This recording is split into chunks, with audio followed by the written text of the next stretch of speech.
الحمد لله والصلاة والسلام على رسول الله أما بعد فأعوذ بالله من الشيطان الرجيم بسم الله الرحمن الرحيم حاميم تنزيل الكتاب من الله العزيز الحكيم ما خلقنا السماوات والأرض وما بينهما إلا بالحق وأجل مسمى والذين كفروا عما أنذروا معرضون۔ یہ سورۃ الاحقاف ہے، مکی صورت ہے۔ احقاف حقفن کی جمع ہے، حقفن ٹیلے کو کہا جاتا ہے۔ احقاف عرب کی ایک ایسی وادی کا نام ہے جس کو ٹیلوں کی کثرت کی وجہ سے احقاف کہا جاتا تھا۔ یہ قوم عاد کا مسکن تھا۔ اس صورت میں آگے جا کر قوم عاد اور ان کے مسکن کا ذکر ہے، اس وجہ سے اس صورت کا نام سورۃ الاحقاف ہے۔ یہ حوامیم سبعہ کے سلسلے کی آخری صورت ہے۔ آپ نے پہلے پڑھا ہے کہ قرآن کریم کی 7 ایسی صورتیں ہیں جن کا آغاز حامیم سے ہوتا ہے، تو یہ اس تسلسل کی آخری صورت ہے۔ یہ 7ویں وہ صورت ہے جس کا آغاز اللہ تبارک و تعالی نے حامیم سے کیا ہے۔ مکی صورت ہے اور مکی زمانے کے بالکل اخیر میں نازل ہوئی تھی۔ اس کا زمانہ نزول متعین کرنے کے لیے اس صورت میں ایک واقعہ ہے۔ اس صورت کے اخیر میں جنات کا قرآن کریم سننے کا ذکر ہے، اور سیرت نگاروں کے ہاں جب رسول اللہ صلی اللہ علیہ وسلم طائف سے واپس تشریف لا رہے تھے تو نخلہ کے مقام پر آپ عشاء کی نماز یا فجر کی نماز یا تہجد کی نماز میں قرآن کریم کی تلاوت فرما رہے تھے۔ وہاں سے جنات کا ذکر ہوا، جنات کا گزر ہوا۔ انہوں نے جناب رسول اللہ صلی اللہ علیہ وسلم کی زبان اطہر سے قرآن کریم سنا تو بڑے حیران ہوئے قرآن کریم سن کر۔ پھر واپس جا کر اپنے دیگر برادری والوں کو، جنات کو آگاہ کیا کہ اس طریقے سے ایک کلام ہم سن کر آئے ہیں، تو آؤ اور تم سب بھی اس کلام کے اوپر ایمان لاؤ۔ اور یہ واقعہ چونکہ رسول اللہ صلی اللہ علیہ وسلم کے سفر طائف سے واپسی کا ہے، اور سفر طائف سے واپسی آپ علیہ الصلاۃ کی 10 نبوی کو ہوئی تھی۔ ہجرت سے 3 سال پہلے آپ علیہ الصلاۃ طائف تشریف لے گئے تھے، تو یہ گویا اس زمانے میں یہ صورت نازل ہوئی۔ اب آپ تھوڑی دیر کے لیے اس زمانے کے حالات کو دیکھیں۔ یہ زمانہ مسلمانوں پر ہر اعتبار سے سخت تھا۔ 7 نبوی سے لے کے 10 نبوی تک، یعنی نبوت کے 7ویں سال سے لے کے 10ویں سال تک، 3 سال تک تمام مسلمان اور ان کے پشتیبان بنو ہاشم کے حضرات یہ شیب ابی طالب میں محصور تھے۔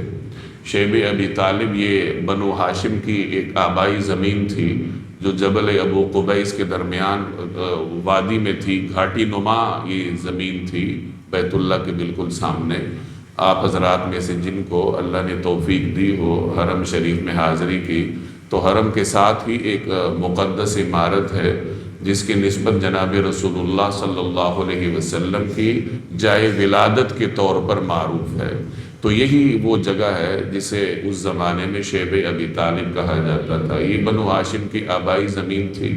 تو جس زمانے میں قریش نے یہ معاہدہ کیا آپس میں کہ ہم میں سے کوئی بھی بنو ہاشم کے ساتھ لین دین نہیں کرے گا، نہ کوئی رشتہ کرے گا، نہ کوئی خرید و فروخت کرے گا، نہ کسی قسم کی کوئی سماجی تعلق رکھے گا، تو پھر جناب ابو طالب جو اس زمانے میں بنو ہاشم کے سردار تھے، انہوں نے تمام بنو ہاشم کو یہاں شیب ابی طالب میں جمع کیا، اور پورے مکہ میں جو لوگ مسلمان ہو چکے تھے، کسی بھی قبیلے سے تعلق رکھتے تھے، وہ بھی سب یہاں آ کے جمع ہو گئے۔ گویا کہ تمام مسلمان اور ان کے پشتیبانوں میں سے بنو ہاشم کے جو بھی سردار تھے، تو وہ سب اس گھاٹی میں 3 سال تک محصور رہے۔ باہر قریش کے سردار بیٹھے ہوتے تھے، کسی کو اندر آنے نہیں دیتے تھے، کوئی خرید و فروخت نہیں کرنے دیتے تھے۔ اگر کوئی شیب ابی طالب میں سے کوئی مسلمان باہر نکلتا خرید و فروخت کے لیے تو ابو لہب اس کے پیچھے لگ جاتا تھا۔ ابو لہب چونکہ کافروں کے ساتھ تھا تو وہ بنو ہاشم کے ساتھ یہاں سے شریک نہیں ہوا، وہ باہر ہی تھا، دشمنی میں پیش تھا۔ تو اگر کوئی مسلمان باہر نکلتا خرید و فروخت کے لیے تو ابو لہب اس کے پیچھے لگ جاتا۔ اور مسلمان جہاں خرید و فروخت کرتا تو ابو لہب اس آدمی کو کہتا کہ دیکھو اس کے ساتھ خرید و فروخت نہ کرو، میں تمہیں نقصان نہیں ہونے دوں گا، یہ چیز میں تم سے اس سے مہنگے داموں خرید لوں، تو اس کو تم نہ بیچو، مجھے بیچ دینا بعد میں تم سے مہنگی خرید لوں گا۔ اس طریقے سے تمام قریش کے لوگوں نے ایکا کر لیا تھا مسلمانوں کی دشمنی۔ اب 3 سال ایک جگہ رہنا اس طریقے سے کہ نہ آپ تک کوئی کھانے کا سامان پہنچ سکے، نہ پینے کا سامان پہنچ سکے، نہ دوا پہنچ سکے، تصور کریں کہ یہ کتنا مشکل کام ہے۔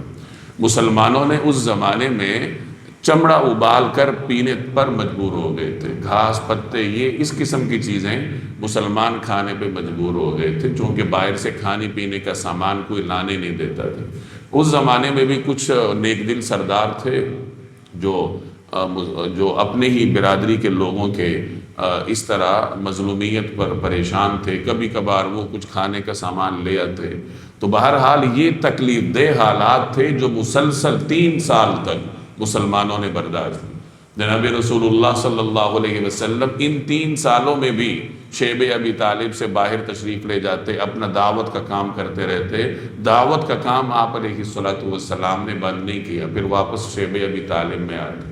جب رات کو آپ نے آرام فرمانا ہوتا تو چونکہ اس وقت قریش کے لوگ بہت زیادہ سرگرم تھے جناب رسول اللہ صلی اللہ علیہ وسلم کے خلاف، تو حضرت ابو طالب بھی بہت زیادہ محتاط تھے، تو آپ علیہ السلام جب بستر پر تشریف لے جاتے شیب ابی طالب میں اور لوگ دیکھ لیتے کہ حضور علیہ السلام یہاں آرام فرما رہے ہیں، تو اس کے بعد پھر جناب ابو طالب آپ کا بستر تبدیل کروا دیتے، آپ کی جگہ کسی اور کو سلا دیتے اور رسول اللہ صلی اللہ علیہ وسلم کے آرام کرنے کی جگہ کوئی اور منتخب کر لیتے، تاکہ کسی کو پتہ نہ چلے کہ رسول اللہ صلی اللہ علیہ وسلم کہاں آرام فرما رہے ہیں۔ یعنی یہ وہ تمام حالات تھے جو ان 3 سالوں میں آپ کو درپیش تھے۔ پھر 10 نبوی میں جب یہ سلسلہ ختم ہوا، اس کے بعد یہ کے بعد دیگرے آپ علیہ السلام 2 غموں سے گزرے۔ جناب ابو طالب اس دنیا سے رخصت ہوئے، جو سوسائٹی میں آپ علیہ السلام کا بہت بڑا ظاہری سہارا تھے، اور حضرت خدیجہ رضی اللہ تعالی عنہ اس دنیا سے رخصت ہوئی، جو آپ علیہ السلام کی غمخوار تھیں، جنہوں نے اپنی ساری تجارت حضور علیہ السلام کے لیے قربان کی تھی۔ یعنی 3 سال کی وہ تکالیف، اور اس کے جیسے ہی وہ تکالیف ختم ہوئی، باہر مسلمان اور بنو ہاشم باہر آئے، تو اس کے فوراً بعد پھر یہ سانحات ہوئے۔ اس وجہ سے 10 نبوی کو غم کا سال عام الحزن کہا جاتا ہے۔ اب ان حالات سے جب آپ علیہ السلام گزرے اور آپ نے دیکھا کہ مکہ کے لوگ تو راہ راست میں نہیں آ رہے، تو آپ صلی اللہ علیہ وسلم طائف تشریف لے گئے کہ شاید طائف کے لوگوں میں کوئی خیر کا عنصر ہو اور وہ دین اسلام کی طرف مائل ہو جائیں۔ لیکن طائف کے لوگوں نے جو رد عمل دیا آپ اس سے واقف ہیں۔ غزوہ احد کے بارے میں حضرت عائشہ نے ایک مرتبہ پوچھا کہ یا رسول اللہ، غزوہ احد سے بھی سخت دن آپ کی حیات میں کوئی گزرا ہے؟ تو آپ صلی اللہ علیہ وسلم نے فرمایا ہاں، طائف کا دن غزوہ احد سے بھی سخت دن تھا۔ اور اس وقت صورتحال یہ تھی کہ نبی کریم صلی اللہ علیہ وسلم کے پاس سواری تک میسر نہیں تھی۔ آپ علیہ السلام مکہ مکرمہ سے طائف پیدل تشریف لے گئے تھے۔ آج بھی کوئی طائف جائے تو گاڑی میں 1 گھنٹہ 1.5 لگتا ہوگا، تو اس زمانے میں پتھریلی زمین تھی۔ طائف اونچی جگہ پر ہے، پہاڑی علاقہ ہے، اب تو سڑکیں بن گئی ہیں، تو یہ تمام تر پتھریلی زمین کا سفر نبی کریم صلی اللہ علیہ وسلم نے پیدل طے فرمایا۔ سید حضرت زید بن حارثہ آپ کے ساتھ تھے، اور طائف کے لوگوں نے جس طریقے سے رسول اللہ صلی اللہ علیہ وسلم کے ساتھ سلوک کیا تو آپ سب اس سے واقف ہیں۔ جب آپ واپس تشریف لا رہے تھے تو نخلہ کے مقام پر پہنچ کر اب مکہ میں داخلے کا مسئلہ تھا کہ مکہ میں کیسے جایا جائے۔ پہلے تو حضرت ابو طالب آپ کی حفاظت کرتے تھے، وہ بنو ہاشم کے سردار تھے، تو پورا قبیلہ آپ کی پشتیبانی پہ کھڑا تھا۔ اب جناب ابو طالب اس دنیا میں رہے نہیں، بنو ہاشم کا سربراہ ابو لہب ہے جو بدترین دشمن تھا، تو رسول اللہ صلی اللہ علیہ وسلم نے کئی سرداروں کے پاس پیغام کہلا بھیجا کہ اب میری حمایت کرو اور اپنے ساتھ اپنی حمایت، تاکہ آپ کی حمایت میں مکہ میں داخل ہو جاؤں۔ تو ایک نیک دل سردار جبیر بن مطعم کو اللہ نے یہ سعادت بخشی، وہ اپنے بیٹوں کے ساتھ آیا ہتھیار بند ہو کے، اور اس نے حرم میں آ کے اعلان کیا کہ لوگوں میں نے محمد صلی اللہ علیہ وسلم کو پناہ دی ہے۔ پناہ اس زمانے میں ایک سماجی اصطلاح تھی۔ تو بہرحال یہ صورتحال تھی، ان حالات میں یہ صورت نازل ہوئی ہے۔ تو آپ اندازہ لگائیں کہ اس وقت کے حالات کتنے سخت تھے، اور ان حالات میں اللہ تبارک و تعالی نے یہ تعلیمات نازل فرمائی۔ اس کے آغاز میں وہی توحید کا ذکر ہے، اللہ تعالیٰ کی مختلف نشانیوں کا بیان ہے۔ یہ پیچھے حامیم سے آغاز ہونے والی صورتوں میں یہ چیزیں آپ مشترک دیکھیں گے کہ ایک تو صورت کا آغاز قرآن کریم کی حقانیت سے ہوتا ہے، اور اس کے بعد پھر اللہ تعالیٰ کی مختلف نشانیاں کائنات کا ذکر ہوتا ہے۔ تو یہاں بھی آغاز قرآن کریم کی حقانیت سے ہوا ہے، اس کے بعد مختلف نشانیوں کا بیان ہے، پھر اس کے بعد تاریخی واقعے کا ذکر ہے۔ پیچھے کئی صورتوں میں حضرت موسیٰ علیہ السلام اور ان کی قوم کے واقعات آپ نے پڑھے، یہاں ہود علیہ السلام اور ان کی قوم کا ذکر ہے جسے قوم عاد کہا جاتا ہے، اور آخر میں پھر جنات کے قرآن کریم سننے کا ذکر ہے۔ تو اس تمہید کے ساتھ اب صورت کا ترجمہ دیکھیں۔ حامیم تنزیل الکتاب من اللہ العزیز الحکیم۔ تنزیل الکتاب من اللہ، یہ کتاب اللہ کی طرف سے نازل کی جا رہی ہے، العزیز جو بڑا صاحب اقتدار، الحکیم بڑا صاحب حکمت ہے۔ قرآن کریم کا تعارف کروایا جا رہا ہے کہ لوگوں یہ انسانی کتاب نہیں ہے، یہ اللہ جل جلالہ کی جانب سے نازل ہوئی ہے، اور اللہ تعالیٰ عزیز بھی ہے، یعنی غالب ہے۔ تم اس کے کلام کو روک نہیں سکتے، تم اس کو رکاوٹ ڈالنے میں کامیاب نہیں ہو سکتے۔ الحکیم وہ حکمت والا ہے، اس کے کلام کی ہر آیت تمہارے مفاد میں ہے، تمہارے فائدے میں ہے، لہٰذا آنکھیں بند کر کے اس کلام کے پیچھے چلو۔ ما خلقنا السماوات والارض وما بینہما الا بالحق واجل مسمى، ہم نے آسمانوں اور زمین کو اور ان کے درمیان کی چیزوں کو کسی برحق مقصد کے بغیر اور کسی متعین میعاد کے بغیر پیدا نہیں کر دیا۔ یعنی آسمان اور زمین، یہ کائنات ہم نے پیدا کی بالحق، ایک برحق مقصد کے ساتھ، وَأَجَلٍ مُّسَمَّى، اور ایک متعین مدت کے لیے۔ کائنات کے بارے میں دو چیزوں کا بیان ہے، ایک تو یہ کائنات کوئی کھیل نہیں ہے بلکہ یہ خاص مقصد کے لیے اللہ نے پیدا کی، اور دوسری بات یہ کہ یہ کائنات ابدی نہیں ہے، یہ کائنات فانی ہے، ایک وقت آئے گا کہ یہ سب کچھ ختم ہو جائے گا، اور کائنات بھی فانی اور انسان بھی فانی۔ یہ بات ان صورتوں میں بارہا آپ کے سامنے آئی ہے کہ یہ کائنات کسی کھیل کے لیے پیدا نہیں ہوئی۔ گویا انسان کو یہ باور کروایا جا رہا ہے کہ اس کائنات کا بھی خاص مقصد ہے، تمہارا بھی مقصد ہے۔ کائنات کا مقصد کیا ہے؟ پیچھے آپ جگہ جگہ پڑھ کے آئے کہ کائنات کا مقصد انسانی زندگی میں سہولت پیدا کرنا ہے۔ یہ سورج ہے، چاند ہے، ستارے ہیں، سمندر ہیں، پچھلی صورت میں آپ نے بارہا پڑھا کہ یہ سب اللہ نے انسان کی خدمت میں لگا رکھے ہیں۔ ان کا ایک ہی کام ہے کہ انسانی زندگی میں سہولت پیدا ہو۔ اور انسان کا کیا مقصد ہے؟ انسان کا مقصد اللہ تبارک و تعالیٰ کی اطاعت ہے۔ تو یہ کائنات بغیر کسی مقصد کے پیدا نہیں ہوئی۔ اس کا اتنا عجیب و غریب نظام نہ تو یہ کسی اندھی طاقت نے پیدا کیا اور نہ بغیر کسی مقصد کے پیدا ہوا۔ والذین کفروا عما انذروا معرضون، اور جن لوگوں نے کفر اپنا لیا ہے وہ اس چیز سے منہ موڑے ہوئے ہیں جس سے انہیں خبردار کیا گیا ہے۔ یعنی جو لوگ برے راستے پہ چل رہے ہیں انہیں قرآن کریم سنایا جاتا ہے، خبردار کیا جاتا ہے، لیکن انہوں نے منہ موڑ رکھا ہے، اور اسی منہ موڑنے کی وجہ سے پھر ان کے سامنے حق واضح نہیں ہو رہا۔ قل، آپ کہہ دیجئے، ارأیتم ما تدعون من دون اللہ، کیا تم نے ان چیزوں پر کبھی غور کیا ہے جن کو تم اللہ کے سوا پکارتے ہو؟ ارونی، مجھے دکھاؤ تو صحیح، ماذا خلقوا من الارض، انہوں نے زمین کی کون سی چیز پیدا کی؟ ام لہم شرک فی السماوات، یا آسمانوں کی تخلیق میں ان کا کوئی حصہ ہے، کوئی چیز پیدا کی، یا کائنات کی تخلیق میں ان کی کوئی شراکت ہے؟ دکھاؤ تو صحیح۔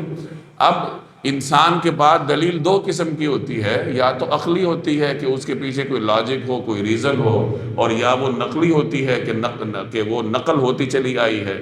تو قرآن کریم ان سے دلیل کا مطالبہ کر رہا ہے، کہیں عقلی دلیل کا مطالبہ کیا جاتا ہے، یہاں نقلی دلیل کا مطالبہ کیا جا رہا ہے۔ ایتونی بکتاب من قبل ھذا، میرے پاس کوئی ایسی کتاب لاؤ جو اس قرآن سے پہلے کی ہو، او اثارۃ من علم، یا پھر کوئی روایت جس کی بنیاد علم پر ہو، ان کنتم صادقین، اگر تم واقعی سچے ہو۔ یعنی مکہ کے لوگوں سے خطاب کیا جا رہا ہے کہ تم شرک کرتے ہو، بتوں کو اللہ کے ساتھ شریک ٹھہراتے ہو۔ تم ذرا غور کرو کہ یہ جن چیزوں کو تم اللہ کے ساتھ شریک ٹھہراتے ہو، کیا انہوں نے کوئی چیز پیدا کی ہے؟ انہوں نے کوئی انسان پیدا کیا ہو، کوئی جانور پیدا کیا ہو، کوئی چھوٹی سی چھوٹی چیز پیدا کی ہو؟ تو اہل مکہ کا جواب ہوتا تھا کہ نہیں، پیدا نہیں کی۔ اچھا پھر یہ دیکھ لو کہ کیا کائنات کی تخلیق میں ان کا کوئی حصہ ہے، کوئی شراکت ہے؟ کہ چلو خود سے پیدا نہیں کی، پیدا تو اللہ نے کی ہے، لیکن کیا ان کی کوئی شراکت ہے تخلیق میں؟ تو جواب ہوتا تھا کہ نہیں۔ پھر ان سے پوچھا گیا کہ اچھا اگر نہ انہوں نے کوئی چیز پیدا کی ہے، نہ یہ پیدا کرنے کے عمل میں شریک ہیں، پھر تم کیوں ان کے پیچھے چل رہے ہو؟ لاجک کی بات تو ختم ہو گئی کہ دلیل تو یعنی عقل تو نہیں مانتی نا، عقل تو یہ کہتی ہے کہ جس نے پیدا کیا عبادت بھی اسی کی کرو۔ تو عقلی دلیل تو تمہارے پاس نہیں ہے کہ تم مانتے ہو کہ نہ تو یہ خالق ہیں اور نہ خالق کے ساتھ شریک ہیں۔ اب رہی بات یہ کہ کیا تمہارے پاس کوئی نقلی دلیل ہے؟ کوئی گزشتہ کتاب میں تم نے پڑھا ہو، اللہ کی کسی کتاب میں تم نے پڑھا ہو جو قرآن سے پہلے نازل ہوئی ہیں، اس میں کہیں یہ بات نقل ہوئی ہو کہ جی کائنات کی تخلیق میں یہ لوگ شریک ہیں؟ اور یا پھر کوئی علمی روایت تمہارے پاس ہو۔ اثارۃ من علم سے مراد علمی روایت، یعنی کسی پیغمبر کا فرمان ہو جو مختلف علماء کی وساطت سے تم تک پہنچا ہو، کوئی علمی دلیل ہو، کوئی بھی چیز جس کو نقلی دلیل کہا جا سکے اور تمہارے پاس ہو، تو شرک کے ثبوت میں لے آؤ۔ قرآن کریم دلیل کا مطالبہ کر رہا ہے، شرک کی دلیل کا مطالبہ کر رہا ہے۔ اس سے آپ دلیل کی اہمیت کا اندازہ لگائیں کہ شریعت اسلام دلیل کو کتنی اہمیت دیتی ہے، کہ مشرکین سے بھی کہا جاتا ہے کہ شرک کر رہے ہو، کوئی دلیل ہے تو لے آؤ، اس پر بات کرتے۔ ایتونی بکتاب من قبل ھذا، میرے پاس کوئی ایسی کتاب لاؤ جو اس قرآن سے پہلے کی ہو۔ یعنی پچھلی کتابیں ہیں آسمانی، اللہ نے کتابیں بھی نازل کی، صحیفے بھی نازل کیے، تو کہیں کہیں کوئی شرک کی بات ان کتابوں میں ہو جو اللہ نے نازل کی ہو تو لے آؤ۔ او اثارۃ من علم، اثارہ روایت، من علم جس کی بنیاد علم پر ہو، یعنی کوئی کسی پیغمبر کا فرمان ہو جو علماء کی زبانی نقل ہوتا تم تک پہنچا ہے، کوئی علمی روایت ہے، کوئی مستند نقلی دلیل ہے، کچھ تمہارے پاس ہے تو لاؤ تو صحیح۔ لیکن کچھ نہیں ہے، تو جب کچھ نہیں ہے تو آباء و اجداد کی اندھی تقلید سے باز آ جاؤ اور دلیل کو قبول کرو۔ اہل مکہ کے پاس کوئی دلیل نہیں تھی، پیچھے آپ بار بار پڑھ کے آئے، اور نہیں کبھی کسی مشرک کے پاس کوئی دلیل ہوئی ہے۔ دلیل ظاہر ہے کہ کہاں سے آئے گی؟ شرک پر تو کوئی دلیل نہیں ہے، اور نہیں اللہ کے انکار کرنے والوں کے پاس کوئی دلیل ہے۔ اہل مکہ کہتے تھے ہم آباء و اجداد کے پیچھے چلتے ہیں، آج کل خدا کا انکار کرنے والے کہتے ہیں کہ ہمیں نہیں معلوم۔ دلیل کسی کے پاس بھی نہیں ہوتی۔ دلیل اس زمانے میں بھی خدا پرستوں کے پاس ہوتی تھی اور آج بھی خدا پرستوں کے پاس ہے۔ ان کنتم صادقین، اگر تم واقعی سچے ہو۔ ومن اضل ممن يدعو من دون اللہ، اور اس شخص سے بڑا گمراہ کون ہوگا جو اللہ کو چھوڑ کر ان کو پکارے، بتوں کو پکارے یا اپنے معبودوں کو پکارے، اور وہ ان معبودوں کی صورتحال کیا ہے؟ من لا يستجیب له، جو اس کا جواب نہیں دے سکتے، اس کی پکار کا جواب نہیں دے سکتے، الی یوم القیامہ، قیامت کے دن تک، قیامت تک یہ جواب نہیں دیں گے۔ وَهُمْ عَنْ دُعَائِهِمْ غَافِلُونَ، اور جن کو ان کی پکار کی خبر تک نہیں ہے۔ انسان اللہ کو چھوڑ کے جن چیزوں کی عبادت کرتا ہے، یا تو وہ بے جان چیزیں ہیں، پتھر کے بت ہیں، لکڑیاں ہیں، مٹی ہے، مختلف چیزیں ہیں، تو ظاہر ہے کہ بے جان چیزیں تو سن نہیں سکتی، نہ سن سکتی ہیں، نہ جواب دے سکتی ہیں، نہ قوت عمل دے سکتی ہیں۔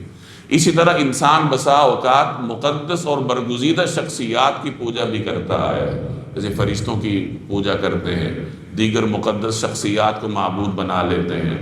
تو ان کے بارے میں پھر یہ ہے کہ وہ اللہ کی اجازت کے بغیر کسی کی پکار پر کوئی رد عمل نہیں دے سکتے۔ اگر کوئی ان سے دعا کرتا ہے تو وہ دعا قبول نہیں کر سکتے، دعا تو اللہ تبارک و تعالیٰ نے قبول کرنی ہے۔ تو یہی بات فرمائی جا رہی ہے کہ اللہ کو چھوڑ کر بتوں کے پیچھے مت چلو، یہ بت نہ تمہاری سنتے ہیں، نہ تمہیں جواب دیں گے، نہ آج جواب دیں گے، نہ قیامت تک تمہیں جواب دیں گے۔ وَإِذَا حُشِرَ النَّاسِ، اور جب لوگوں کو محشر میں جمع کیا جائے گا، كَانُوا لَهُمْ أَعْدَاءَ، تو وہ ان کے دشمن بن جائیں گے، وَكَانُوا بِعِبَادَتِهِمْ كَافِرِينَ، اور ان کی عبادت سے ہی منکر ہوں گے، انکار کریں گے۔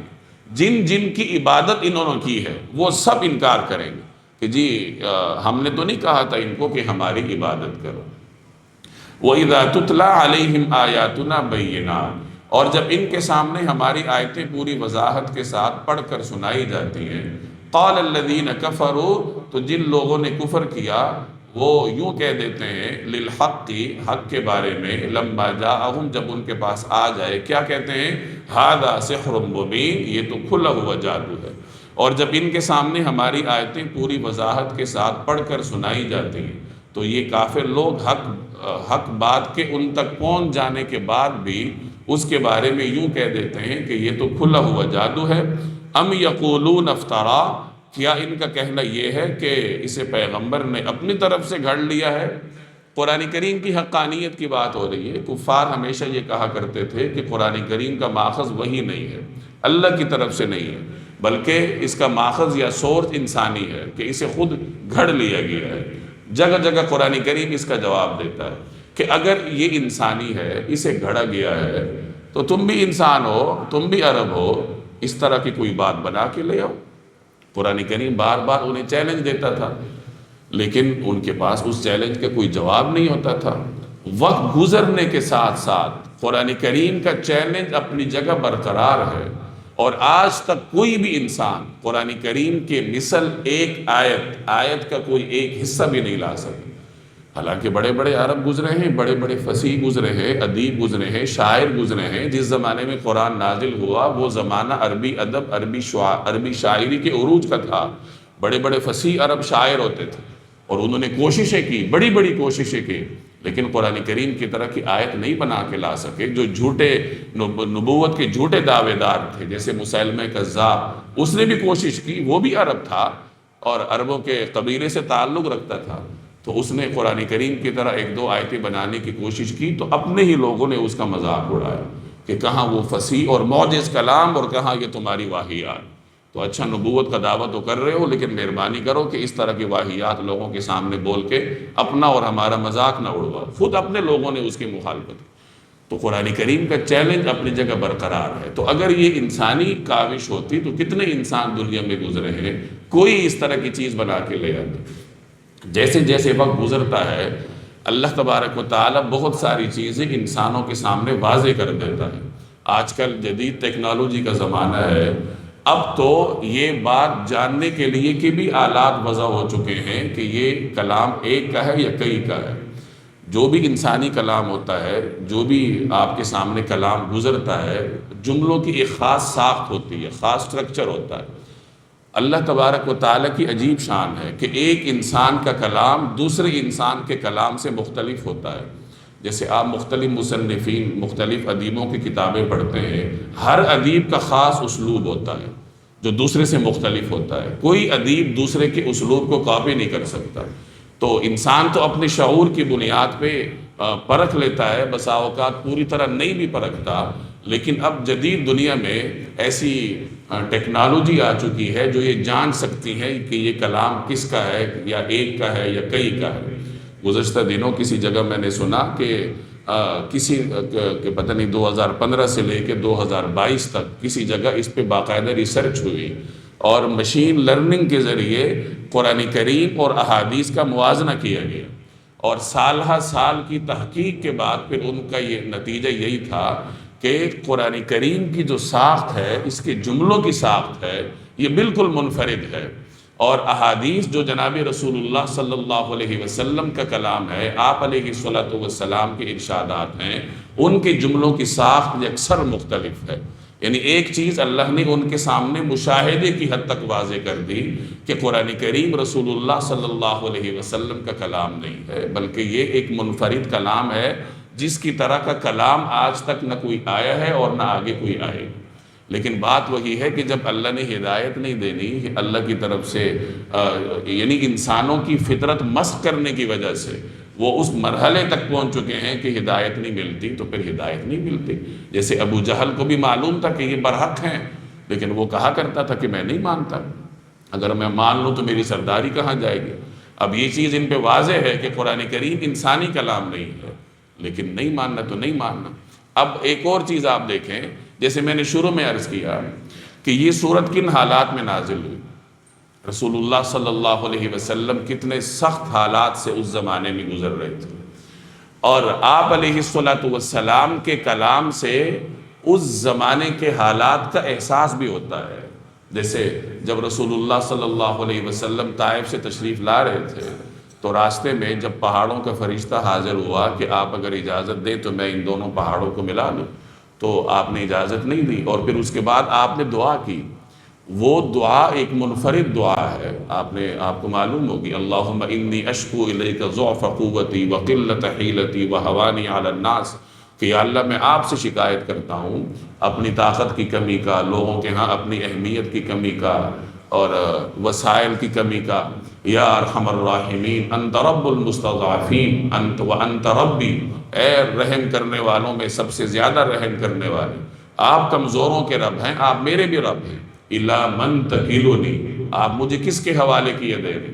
الا بعید یتحجمنی ام الا عدو ملکتہ امری، کیا ایسے دور دراز شخص کے ہاں جو مجھے میرے ساتھ سختی سے پیش آئے، اور یا کسی دشمن کے ہاتھوں میں آپ، دشمن کے پاس آپ مجھے سپرد کر رہے ہیں۔ اعوذ بنور وجہک الذی اشرقت لہ الظلمات، تو یہ ایک طویل دعا ہے جو احادیث میں نقل ہوئی ہے، اور اس دعا کے الفاظ آپ پڑھیں تو آپ کو احساس ہوگا کہ وہ زمانہ کتنا سخت تھا۔ یعنی آپ علیہ السلام کے کلام مبارک سے اس زمانے کے حالات کا احساس آپ کے سامنے آتا، اور عین اسی زمانے میں یہ صورت نازل ہوئی۔ آپ حامیم سے لے کے آخر تک پڑھ جائیے، کہیں پر ان حالات کا کہیں آپ کو احساس نظر آئے۔ اگر کوئی انسانی کلام ہوتا ہے تو انسان جن حالات سے گزرتا ہے تو بسا اوقات اس کا درد، اس کی تکلیف کا اظہار اس کے کلام میں ہو جاتا ہے، لیکن اس پوری صورت میں کہیں آپ کو ایسا کوئی احساس نظر نہیں آئے گا۔ تو یہ بھی اس چیز کی دلیل ہے، یعنی قرآن کریم کے اندرونی ٹیکسٹ پر اگر آپ غور کریں تو وہ بھی اس چیز کی دلیل ہے کہ یہ رسول اللہ صلی اللہ علیہ وسلم کا کلام نہیں، بلکہ یہ کس کا کلام ہے؟ اللہ تبارک و تعالیٰ کا کلام ہے۔ یہ تمام چیزیں واضح ہیں، روز روشن کی طرح واضح ہیں، لیکن بات وہی ہے کہ جس کی قسمت میں ہدایت نہیں، جس نے اپنی فطرت کو مسخ کر کے رکھ دیا ہے، پھر وہ ہدایت بھی نہیں آتا، وہ طرح طرح کی باتیں گھڑ لیتا ہے، ایک بات سمجھتا ہے دوسری گھڑ لیتا ہے، دوسری سمجھتا ہے تیسری گھڑ لیتا ہے۔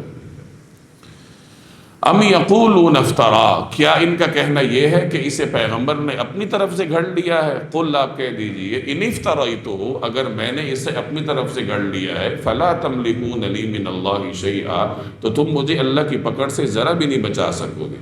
هو اعلم بما تفیضون فی، جو باتیں تم بناتے ہو وہ انہیں خوب جانتا ہے۔ کفا بہ شہیدا بینی و بینکم، میرے اور تمہارے درمیان گواہ بننے کے لیے وہ کافی ہے۔ وہو الغفور الرحیم، اور وہی ہے جو بہت بخشنے والا بڑا مہربان ہے۔ اللہ تعالیٰ کی یہ سنت ہے کہ اگر کوئی اس کی طرف جھوٹا کلام منسوب کرے تو اللہ جل جلالہ دنیا میں ہی اسے سزا دیتے ہیں۔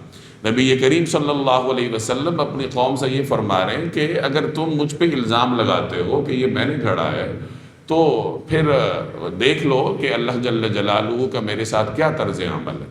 اگر اللہ تبارک و تعالیٰ کی رحمت میرے شامل حال ہے، اللہ کا فضل میرے شامل حال ہے، تو پھر تم یہ کیسے کہہ سکتے ہو کہ میں نے اللہ جل جلالہ کی طرف قرآن کریم کی نسبت صحیح نہیں کی؟ یعنی ہر طریقے سے انہیں سمجھایا جا رہا ہے، عقلی دلیل دی جا رہی ہے، اور ہر ممکن طریقے سے اہل مکہ کو اور تمام انسانوں کو یہ بات سمجھائی جا رہی ہے کہ یہ قرآن کریم انسانی کاوش نہیں، اللہ کی طرف سے ہے۔ اس آیت کے آخر میں فرمایا وَهُوَ الْغَفُورُ الرَّحِيمُ، کہ وہ مغفرت کرنے والا، رحم کرنے والا۔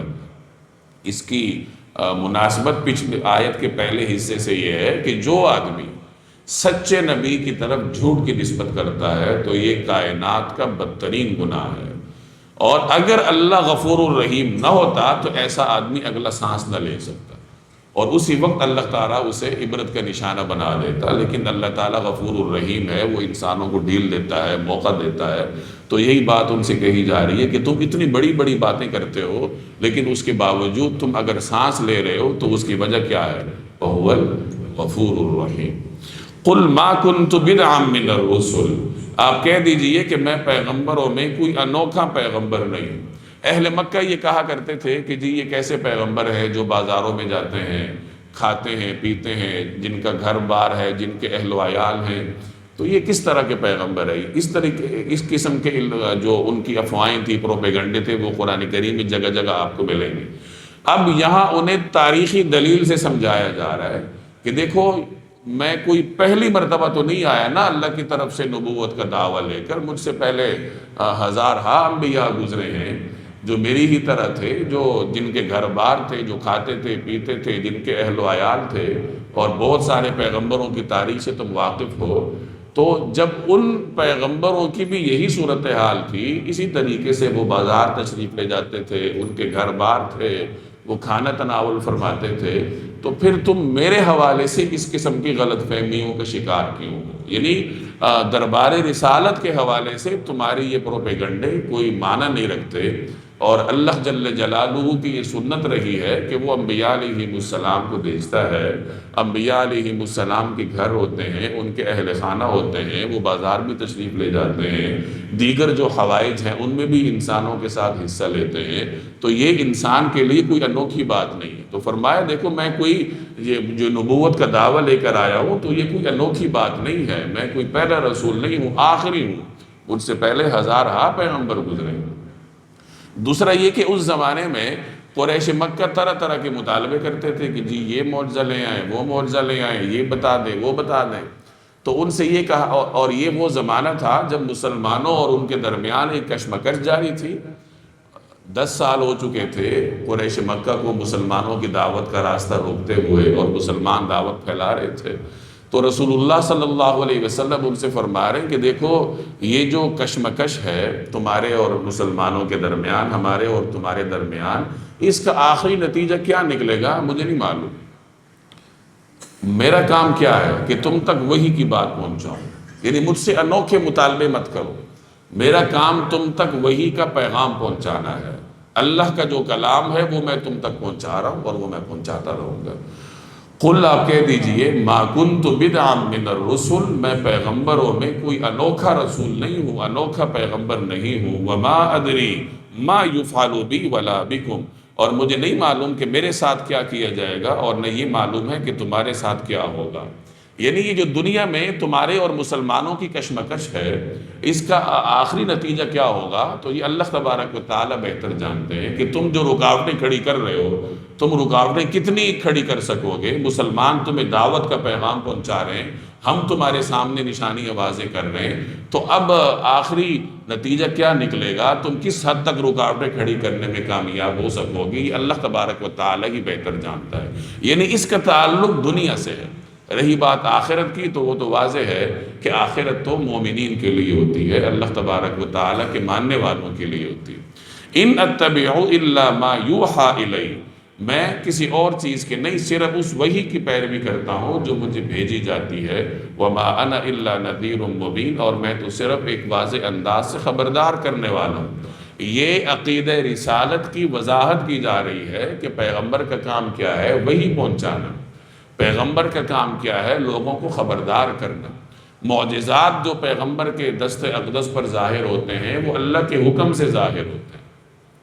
قل آپ کہہ دیجئے ارأیتم ان کان من عند اللہ، ذرا مجھے یہ بتاؤ کہ اگر یہ قرآن اللہ کی طرف سے وکفرتم بہ، اور تم نے اس کا انکار کر دیا ہو، وشہد شاہد من بنی اسرائیل علی مثلی، اور بنو اسرائیل میں سے ایک گواہ نے اس جیسی بات کے حق میں گواہی بھی دے دی، فآمن، اور اس پر ایمان بھی لے آیا، واستکبرتم، اور تم اپنے گھمنڈ میں مبتلا رہے، ان اللہ لا یہدی القوم الظالمین، یقین جانو اللہ ایسے لوگوں کو ہدایت تک نہیں پہنچاتا جو ظالم ہو۔ اب یہ بات بھی قرآن کریم کی حقانیت کے سلسلے میں ایک اور اسلوب کے ساتھ انہیں سمجھائی جا رہی کہ دیکھو تم قرآن کریم کو نہیں مانتے کہ یہ اللہ کی طرف سے ہے، فرض کرو اگر یہ اللہ کی طرف سے واقعتاً ہو اور تم اس کا انکار کر رہے ہو، پھر تمہارا انجام کیا ہوگا؟ اور یہ جو تم فرض کرو گے اس کے پیچھے تاریخی دلائل بھی ہیں۔ تاریخی دلائل کیا ہیں کہ بنی اسرائیل میں سے بھی مختلف حضرات نے اس کی گواہی دے رکھی، اس کے مثل کی گواہی دے رکھی۔ اس کی مختلف تفسیریں کی ہیں مفسرین نے۔ بعض حضرات فرماتے ہیں کہ وہی مکہ مکرمہ کے ماحول میں کوئی یہودی تھا یا عیسائی ہوگا جس نے قرآن کریم کی حقانیت کی گواہی دی تھی، تو گویا اس کا ذکر ہے کہ یہ گزشتہ کتابوں کا عالم ہے اور تمہارے سامنے قرآن کریم کی حقانیت کی گواہی دے رہے ہیں۔ ایک رائے یہ ہے کہ اس سے مراد بنو اسرائیل کے حضرات انبیاء علیہ السلام ہیں۔ حضرت موسیٰ علیہ السلام نے بھی قرآن کریم کی گواہی دی تھی، رسول اللہ صلی اللہ علیہ وسلم کی آمد کی خوشخبری دی ہے۔ سیدنا عیسیٰ علیہ السلام نے بھی حضور علیہ السلام کی تشریف آوری کی خوشخبری دی ہے۔ تو انہیں سمجھایا جا رہا ہے کہ بنی اسرائیل کے جلیل القدر انبیاء علیہ السلام اسی قرآن کریم کی اور جناب رسول اللہ صلی اللہ علیہ وسلم کی تشریف آوری کی گواہی دے چکے ہیں۔ اور ایک رائے یہ ہے کہ اس سے مراد جن سے بنی اسرائیل ہے، یعنی بنی اسرائیل کا ایک عام آدمی کوئی بھی، وہ قرآن کریم جیسی اللہ کی کتاب یعنی تورات اور انجیل پہ ایمان رکھتا ہے۔ اپنے اپنے زمانے میں تورات برحق تھی، انجیل برحق تھی، وہ اس پہ ایمان رکھتے تھے، یعنی اس زمانے کی برحق کتابیں وہ تھیں اور بنی اسرائیل کا ان پہ ایمان تھا۔ تو اسی طریقے سے آج کی برحق کتاب قرآن کریم ہے، مسلمانوں کا اس پہ ایمان ہے۔ اور مزید یہ کہ حضرات انبیاء علیہ السلام جو گزشتہ گزرے ہیں وہ اس کے بارے میں پیشن گوئیاں بھی کر چکے ہیں۔ تو جب تاریخی دلائل موجود ہیں اور تمہارا مشاہدہ بھی ہے، مسلمانوں کی سیرت تمہارے سامنے ہے، رسول اللہ صلی اللہ علیہ وسلم کی سیرت تمہارے سامنے ہے، پھر بھی تم نہیں مانتے، تو تم سوچ لو کہ یہ کتنا بڑا ظلم ہے۔ اور جو آدمی اتنا بڑا ظلم کرے تو اللہ تعالیٰ اسے کہاں ہدایت دے گا؟ جب اس نے خود ہی اپنے آپ کو ظلم کے راستے پہ ڈالا ہو تو اللہ بھی اس کو اسی راستے پہ ڈالے گا۔ تو یہی بات فرمایا کہ آپ کہہ دیجئے ان کان من عند اللہ، اگر یہ قرآن اللہ کی طرف سے ہے، وکفرتم بہ، اور تم نے اس کا انکار کر دیا، اور مزید یہ کہ وَشَهِدَ شَاهِدٌ مِّن بَنِي إِسْرَائِيلَ عَلَى مِثْلِ، اور بنی اسرائیل میں سے ایک گواہ نے اس جیسی بات کے حق میں گواہی بھی دے دی، یعنی بنی اسرائیل کے لوگوں نے تورات اور انجیل پر ایمان لا کر گویا یہ مہر ثبت کر دی کہ اللہ کی طرف سے وحی نازل ہوتی۔ اور ایک اس کا مفہوم یہ کہ ان کے انبیاء علیہ السلام نے یا بنی اسرائیل کی شخصیات نے قرآن کریم کی آمد کی، رسول اللہ صلی اللہ علیہ وسلم کی تشریف آوری کی خوشخبری دے دی۔ تو گویا جب تم قرآن کریم کو اللہ کی طرف سے ہونا فرض کر لو اور اس کے اوپر تمہارے پاس تاریخی شواہد بھی ہوں، دلائل بھی موجود ہوں، پھر تم کیوں نہیں کرتے؟ ایمان کیوں نہیں لاتے؟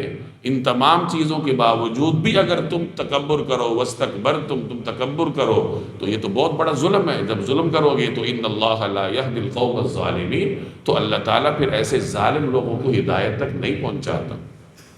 وقال الذین کفروا للذین آمنوا، اور جن لوگوں نے کفر اپنا لیا ہے وہ ایمان لانے والوں کے بارے میں یوں کہتے ہیں، لو کان خیرا، اگر یہ کوئی اچھی بات ہوتی، یعنی یہ قرآن کریم کوئی اچھی بات ہوتی، یہ دین کوئی اچھا ہوتا، ما سبقونا الیہ، تو یہ لوگ اس بارے میں ہم سے سبقت نہ لے جا سکتے، یعنی اگر یہ خیر ہوتا تو سب سے پہلے ہم اس کی طرف جاتے۔ اسلام کے اولین پیروکاروں میں سے اکثریت جو تھی وہ ان لوگوں کی تھی جو قریش مکہ کے ظلم کی چکے میں پس رہے تھے۔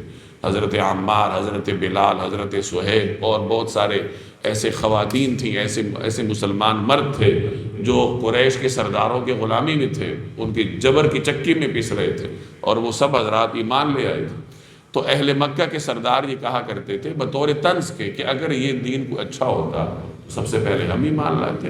پیچھے آپ نے پڑھا کہ وہ یہ کہتے تھے کہ اگر اللہ نے پیغمبر بھیجنا ہوتا تو پھر طائف یا مکہ کے کسی سرمایہ دار کو بھیجتا، چونکہ وہ سرمایہ دار تھے اور وہ یہ سمجھتے تھے کہ اگر دنیا میں کوئی خیر ہے تو وہ سرمایہ داروں میں ہے، سرمایہ دار اس تک سبقت کرے گا، غریب آدمی کے پاس خیر کہاں سے آئے گا؟ تو اس قسم کی وہ طنز کیا کرتے تھے کہ یہ خیر ان غریبوں کو ہی ملنا تھا۔ وَإِذْ لَمْ يَهْتَدُوا بِهِ، اور جب ان کافروں نے اس سے خود ہدایت حاصل نہیں کی، فَسَيَقُولُونَ، تو وہ یہی کہیں گے هَذَا إِفْكٌ قَدِيمٌ، یہ وہی پرانے زمانے کا جھوٹ ہے، یعنی بس یہ تو قدیم زمانے کی جھوٹی کہانیاں ہیں جو ہمیں سنائی جا رہی ہیں اور اس میں کچھ نہیں ہے۔ وَمِن قَبْلِهِ كِتَابُ مُوسَىٰ إِمَامًا وَرَحْمَةً، اور اس سے پہلے موسیٰ علیہ السلام کی کتاب رہنما اور رحمت بن کر آ چکی ہے۔ یہ سب دلائل ہے، کہیں آپ کو تاریخی اسلوب نظر آئے گا، کہیں آپ کو عقلی اسلوب نظر آئے گا، کہیں انہیں عقل کے ذریعے قائل کیا جا رہا ہے، کہیں انہیں تاریخ کے ذریعے قائل کیا جا رہا ہے کہ پہلی بھی کتابیں گزری ہیں، پہلے بھی پیغمبر گزرے ہیں، تم کیوں نہیں بات سمجھتے؟ وَمِن قَبْلِهِ کتاب موسیٰ اماما ورحمہ، اور اس سے پہلے موسیٰ علیہ السلام کی کتاب رہنما اور رحمت بن کر آ چکی ہے۔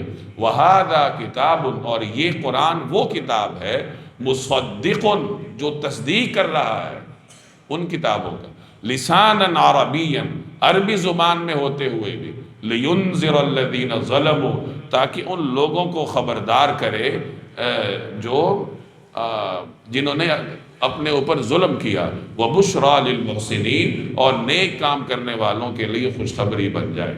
یعنی اس سے پہلے تورات اور انجیل نازل ہوئی، وہ عربی زبان میں نہیں تھی، قرآن کریم عربی زبان میں ہے، دونوں کی زبانیں مختلف ہیں، اس کے باوجود قرآن کریم اس کی تصدیق کر رہا ہے۔ تو اگر یہ اللہ کی طرف سے نہیں ہے تو پھر انسانوں کو تو وہ زبان نہیں آتی تھی نا، اس زمانے میں مسلمان تو عبرانی نہیں جانتے تھے، تو مسلمانوں کو پھر کیسے پتہ چلا کہ تورات اور انجیل برحق ہے؟ تو ذرا اس چیز پہ غور کر لو کہ زبان مختلف ہے، قرآن عربی میں، وہ الگ زبانوں میں، اس کے باوجود قرآن ان کی تصدیق کر رہا ہے، تو سمجھ جاؤ کہ سب اللہ کی طرف سے ہیں، سب اللہ کا کلام ہے، یہ بھی اللہ کا کلام اور وہ بھی اللہ کا کلام۔ تو فرمائے کہ اس سے پہلے موسیٰ علیہ السلام کی کتاب رہنما اور رحمت بن کر آ چکی ہے، اور یہ قرآن وہ کتاب ہے جو عربی زبان میں ہوتے ہوئے بھی ان کی تصدیق کر رہا ہے، تاکہ ان ظالموں کو خبردار کرے اور نیک کام کرنے والوں کے لیے خوشخبری بن جائے۔ اب نیک کام کرنے والے کون ہیں، ان کے لیے اللہ کی طرف سے انعام کیا ہے، آگے اس کا ذکر ہے۔ ان الذین قالوا ربنا اللہ، یقین جانو جن لوگوں نے کہہ دیا ہے کہ ہمارا پروردگار اللہ ہے، ثم استقاموا، پھر وہ اس پر ڈٹ گئے، ثابت قدم رہے، فلا خوف علیہم ولا هم یحزنون، تو ان پر نہ کوئی خوف طاری ہوگا اور نہ وہ غمگین ہوں گے۔ اولئک اصحاب الجنہ، وہ جنت والے لوگ ہیں، خالدین فیہا، ہمیشہ اس میں رہیں گے، جزاء بما کانوا یعملون، یہ ان اعمال کا بدلہ ہوگا جو وہ کیا کرتے تھے۔ ایمان کے ساتھ استقامت ضروری ہے، نیک عمل کے اوپر مداومت کرنی پڑتی ہے، ایسا نہیں کہ بلبلے کی طرح ایک دفعہ تو ابھر کر اوپر آگے پھر دوبارہ نیچے چلے گئے، بلکہ مومن ثابت قدمی کے ساتھ ایمان پر بھی ڈٹا رہتا ہے، نیک اعمال پر بھی ڈٹا رہتا ہے۔ استقامت کے راستے میں آزمائشیں آتی ہیں، کبھی چھوٹی ہوتی ہیں، کبھی بڑی ہوتی ہیں، کبھی شیطان وسوسے ڈالتا ہے، عقائد کے حوالے سے وسوسے ڈالے گا، اعمال کے بارے میں وساوس ڈالے گا، دین سے دور لے جانے کی کوشش کرے گا، لیکن جو مومن اللہ سے مانگتے ہوئے ثابت قدمی کے ساتھ ڈٹ جائے تو وہی حقیقی مومن ہے۔ دنیا میں اس کا انعام یہ ہے کہ نہ تو اسے پچھلی بات کا غم ہوگا، نہ آئندہ کسی بات کا اندیشہ ہوگا، یعنی ہر قسم کے اضطرابات سے ماورا ہوگا۔ اللہ تعالیٰ اسے سکون اتنا عطا کرے گا کہ نہ کوئی اضطراب ہوگا، نہ کوئی خوف ہوگا، نہ کوئی غم ہوگا۔ گویا کہ تمام تر، آج کل جس کو ہم ٹینشن کہتے ہیں، تو تمام تر ٹینشنوں کا علاج اللہ نے ایمان میں رکھا ہے، قرآن کریم میں رکھا ہے، بشرطے کہ ایمان واقعتاً ایمان مومن کو حلاوت دیتا ہے، مٹھاس دیتا ہے، اور وہ حلاوت ایسی ہوتی ہے کہ بڑی سی بڑی مصیبت مومن اس کو اللہ کی طرف سے سمجھ کر اس کو پار کر لیتا ہے، وہ اس پہ زیادہ اثر انداز نہیں ہوتی۔ تو دنیا میں تو یہ انعام ہے کہ نہ گزشتہ بات کا کوئی غم ہے، نہ مستقبل کا کوئی اندیشہ ہے، اور آخرت میں کیا کہ جنت ہے، اور وہ جنتیں عارضی نہیں، ہمیشہ ہمیشہ کے لیے اس میں رہے گی۔ یہاں تک توحید کی بات تھی۔ قرآن کریم کا ایک اسلوب یہ ہے کہ جہاں قرآن کریم اللہ کا حق بیان کرتا ہے تو ساتھ والدین کا بھی حق بیان کر دیتا ہے۔ انسان کا حقیقی خالق اللہ ہے، لیکن ظاہری طور پر دنیا میں آنے کا سبب اس کے والدین، تو دنیا میں حقیقی طور پر تو انسان کو اللہ لایا ہے، لیکن بطور سبب کے اس کے والدین ہیں۔ تو اللہ تعالیٰ جب خالق حقیقی کا ذکر کرتا ہے تو دنیا میں آنے کے لیے جو سبب بنے ہیں والدین، اللہ جل جلالہ ان کا بھی ذکر کر دیتا ہے۔ پیچھے بھی سورہ بنی اسرائیل میں آپ پڑھ کر آئے ہیں، وَقَضَىٰ رَبُّكَ أَلَّا تَعْبُدُوا إِلَّا إِيَّاهُ، تیرے رب کا فیصلہ ہے کہ عبادت اگر ہوگی تو اسی کی ہوگی۔ اب یہ عقیدہ توحید ہے، اور اس کے ساتھ پھر والدین، وَبِالْوَالِدَيْنِ إِحْسَانًا، اور والدین کے ساتھ کیا کرو، اس نے سلوک کرو۔ تو اللہ تعالیٰ جہاں اپنا حق ذکر کرتا ہے وہاں ساتھ والدین کا بھی حق ذکر کرتا ہے۔ والدین کو اللہ تبارک و تعالیٰ نے بہت بڑا مقام دیا ہے، بندوں میں سب سے زیادہ حق والدین کا ہے۔ لیکن ایک اور بات بھی یاد رکھیں، اگر آپ والدین ہیں اور اللہ نے آپ کا حق سب سے زیادہ رکھا ہے تو یاد رکھیں کہ آپ کی ذمہ داری بھی اللہ نے سب سے زیادہ رکھی۔ عموماً والدین بعد میں جب ان کے بچوں کی شادیاں ہو جاتی ہیں تو ان میں انصاف نہیں کر پاتے، ان کے ساتھ حکمت کا معاملہ نہیں کر پاتے، بسا اوقات اپنی بیجا سختی، بیجا روک ٹوک سے اپنی اولاد کے درمیان تفریق کا سبب بنتے ہیں۔ گویا اللہ نے انہیں جو منصب دے رکھا تھا وہ اس منصب کی لاج نہیں رکھ پاتے۔ حق اپنے ساتھ ذمہ داری لے کے آتا ہے۔ حکمران سب سے بڑا منصب ہے مملکتی نظام میں، اس کا حق بھی سب سے زیادہ ہے کہ رعایا نے اس کی اطاعت کرنی ہے، اس کی ہر جائز بات میں اس کے پیچھے چلنا ہے، تو حق زیادہ ہے اس کا، ذمہ داری بھی اتنی بڑی ہے کہ تمام رعایا کے حوالے سے کس سے پوچھو گی؟ حکمران سے پوچھو۔ والدین کا حق اگر بڑا ہے تو ان کی ذمہ داری بھی بڑی ہے کہ وَهُوَ مَسْئُولٌ عَنْ رَعِيَّتِهِ، والدین اپنے گھر کے حکمران ہیں اور اپنے گھر کی رعایا کے بارے میں ان سے سوال ہوگا۔ ایسا نہیں کہ ایک بیٹے کو تو بہت نواز دیں اور دوسرے بیٹے کو گردن سے پکڑ کے رکھیں۔ ہمارے ہاں عموماً یہی صورتحال ہوتی ہے، والدین ایک کو نواز دیتے ہیں اور دوسرے بیچارے کے ساتھ بہت برا سلوک رکھتے ہیں۔ ایک بچے کے لیے اس سے بڑھ کر کوئی محرومی نہیں ہوتی کہ اس کی نگاہوں میں اس کے والدین کی تصویر دھندلی ہو جائے۔ ایک بیٹا ہے یا بیٹی ہے وہ اپنے والدین کو آئیڈیل سمجھتا ہے، اب اگر والدین اپنی ناانصافیوں کی وجہ سے، اپنی حرکتوں سے اس کی نگاہ میں اپنے آپ کو گرا بیٹھیں تو یہ اس بچے کی دنیاوی موت ہوتی ہے۔ تو والدین کو اس بات کا خیال کرنا چاہیے کہ آپ کا منصب بہت بڑا ہے، آپ کی ذمہ داری بھی بہت بڑی ہے، اور خاص طور پر بعد میں جب اولاد کی شادیاں ہو جاتی ہیں تو پھر اپنے والدین کے منصب کو برقرار رکھنے کے لیے بہت حکمت کے ساتھ چلنا پڑتا ہے۔ تو یہاں اللہ تبارک و تعالی والدین کا حق بیان کر رہے ہیں۔ والدین میں سے بھی ماں کا حق بیان کیا جا رہا ہے کہ ماں کا حق زیادہ ہوتا ہے، باپ کا احترام زیادہ ہوتا ہے اور ماں کی خدمت زیادہ ہوتی ہے۔ نبی کریم صلی اللہ علیہ وسلم کے پاس ایک مرتبہ ایک صحابی حاضر ہوئے اور درخواست کی، یا رسول اللہ میرے اوپر سب سے زیادہ حق کس کا ہے؟ آپ نے کہا ماں کا۔ اس نے پھر کہا کس کا؟ آپ نے فرمایا ماں کا۔ تیسری مرتبہ بھی فرمایا ماں کا۔ چوتھی مرتبہ پھر آپ نے فرمایا باپ کا۔ اور اس آیت میں بھی آپ دیکھیں گے کہ اللہ جل جلالہ ماں کی مشقتوں کو بیان کر رہا ہے کہ دیکھو ماں تمہیں 9 ماہ تک پیٹ میں اٹھائے پھرتی ہے، اس کا ایک ایک لمحہ مشقت سے عبارت ہوتا ہے۔ پھر اس کے بعد جب ڈیلیوری کی باری آتی ہے، وضع حمل کی باری آتی ہے تو وہ ایک الگ سے مشقت ہے۔ اس کے بعد جب دودھ پلانے کی باری آتی ہے تو وہ ایک الگ سے مشقت ہے۔ پھر جب تربیت کی باری آتی ہے، پرورش کی باری آتی ہے تو ایک مستقل مشقت ہے، یہاں تک کہ بچہ جوان ہو جاتا ہے 18 سال تک، اور اس کے بعد 40 سال تک پہنچ جاتا ہے۔ تو یہ تمام تر دورانیہ ماں کے لیے بطور خاص مشکل ہوتا ہے، تو اس لیے ماں کی خدمت کا حق اولاد پر زیادہ رکھا گیا ہے۔ رہی بات احترام کی تو پھر اس میں باپ کا فوقیت رکھتا ہے چونکہ اس نے گھر چلانا ہے۔ وَوَصَّيْنَا الْإِنسَانَ بِوَالِدَيْهِ إِحْسَانًا، اور ہم نے انسان کو اپنے والدین سے اچھا برتاؤ کرنے کا حکم دیا ہے۔ حَمَلَتْهُ أُمُّهُ كُرْهًا، اس کی ماں نے بڑی مشقت سے اسے اٹھائے رکھا پیٹ میں۔ وَوَضَعَتْهُ كُرْهًا، اور بڑی مشقت سے اس کو جنا۔ وَحَمْلُهُ وَفِصَالُهُ 30 شهرًا، اور اس کو اٹھائے رکھنے اور اس کے دودھ چھڑانے کی مدت 30 مہینے ہوتی ہے۔ حمل سے مراد اٹھانا یعنی جو پریگننسی، وفصالہ، اور دودھ چھڑانا یعنی دودھ پلانے کا جو زمانہ ہے، تو یہ دونوں ملا کے کتنے ہوتے ہیں؟ 30 مہینے ہوتے ہیں۔ اس سے معلوم ہوا کہ کم از کم حمل کی مدت 6 مہینے ہوتی ہے۔ کیوں؟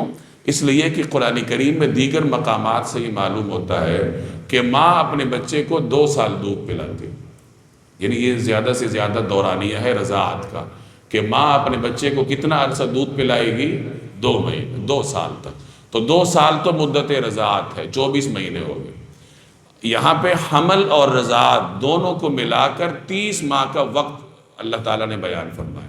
اسی سے پھر فقہاء نے استدلال کیا کہ 2 سال تو ہو گئے دودھ پلانے کے، جو قرآن کریم میں دیگر مقامات پر بیان ہوا، تو 24 ماہ تو دودھ پلانے کے ہو گئے۔ اب پیچھے رہے کہ 6 مہینے، تو وہ مدت حمل ہے، اور اسی سے پھر یہ مسئلہ نکلا کہ کم از کم حمل کی مدت 6 مہینے ہے۔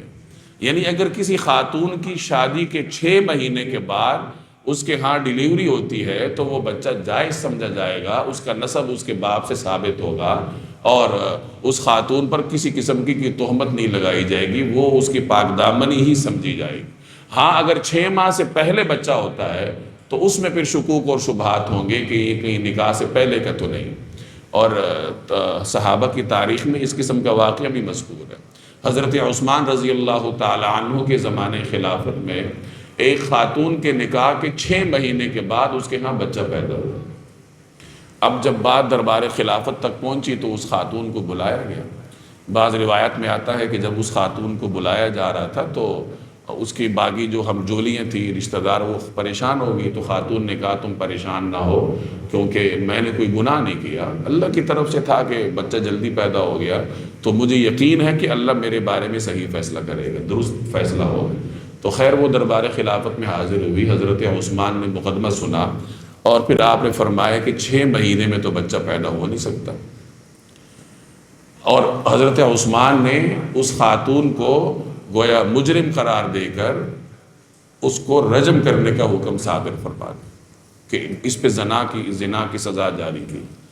سیدنا علی رضی اللہ تعالی عنہ تک جب خلیفہ کا یہ فیصلہ پہنچا تو وہ جلدی سے تشریف لائے، اور حضرت عثمان رضی اللہ تعالی عنہ سے فرمائے کہ آپ نے اس طرح کا فیصلہ کیا ہے؟ تو حضرت عثمان نے فرمایا کہ ہاں۔ تو حضرت علی نے فرمایا کہ ایسے نہ کریں، یعنی اس خاتون کو آپ مجرم قرار نہ دیں۔ تو حضرت عثمان نے فرمایا کیسے؟ تو حضرت علی نے پھر یہ اسی آیت سے استدلال کی۔ آپ نے فرمایا کہ یہاں اللہ نے دودھ پینے اور حمل دونوں کے زمانے کو ملا کر 30 مہینے فرمائے، اور دوسرے مقامات سے قرآن کریم سے ہی یہ ثابت ہے کہ دودھ پلانے کا زمانہ 2 سال ہے۔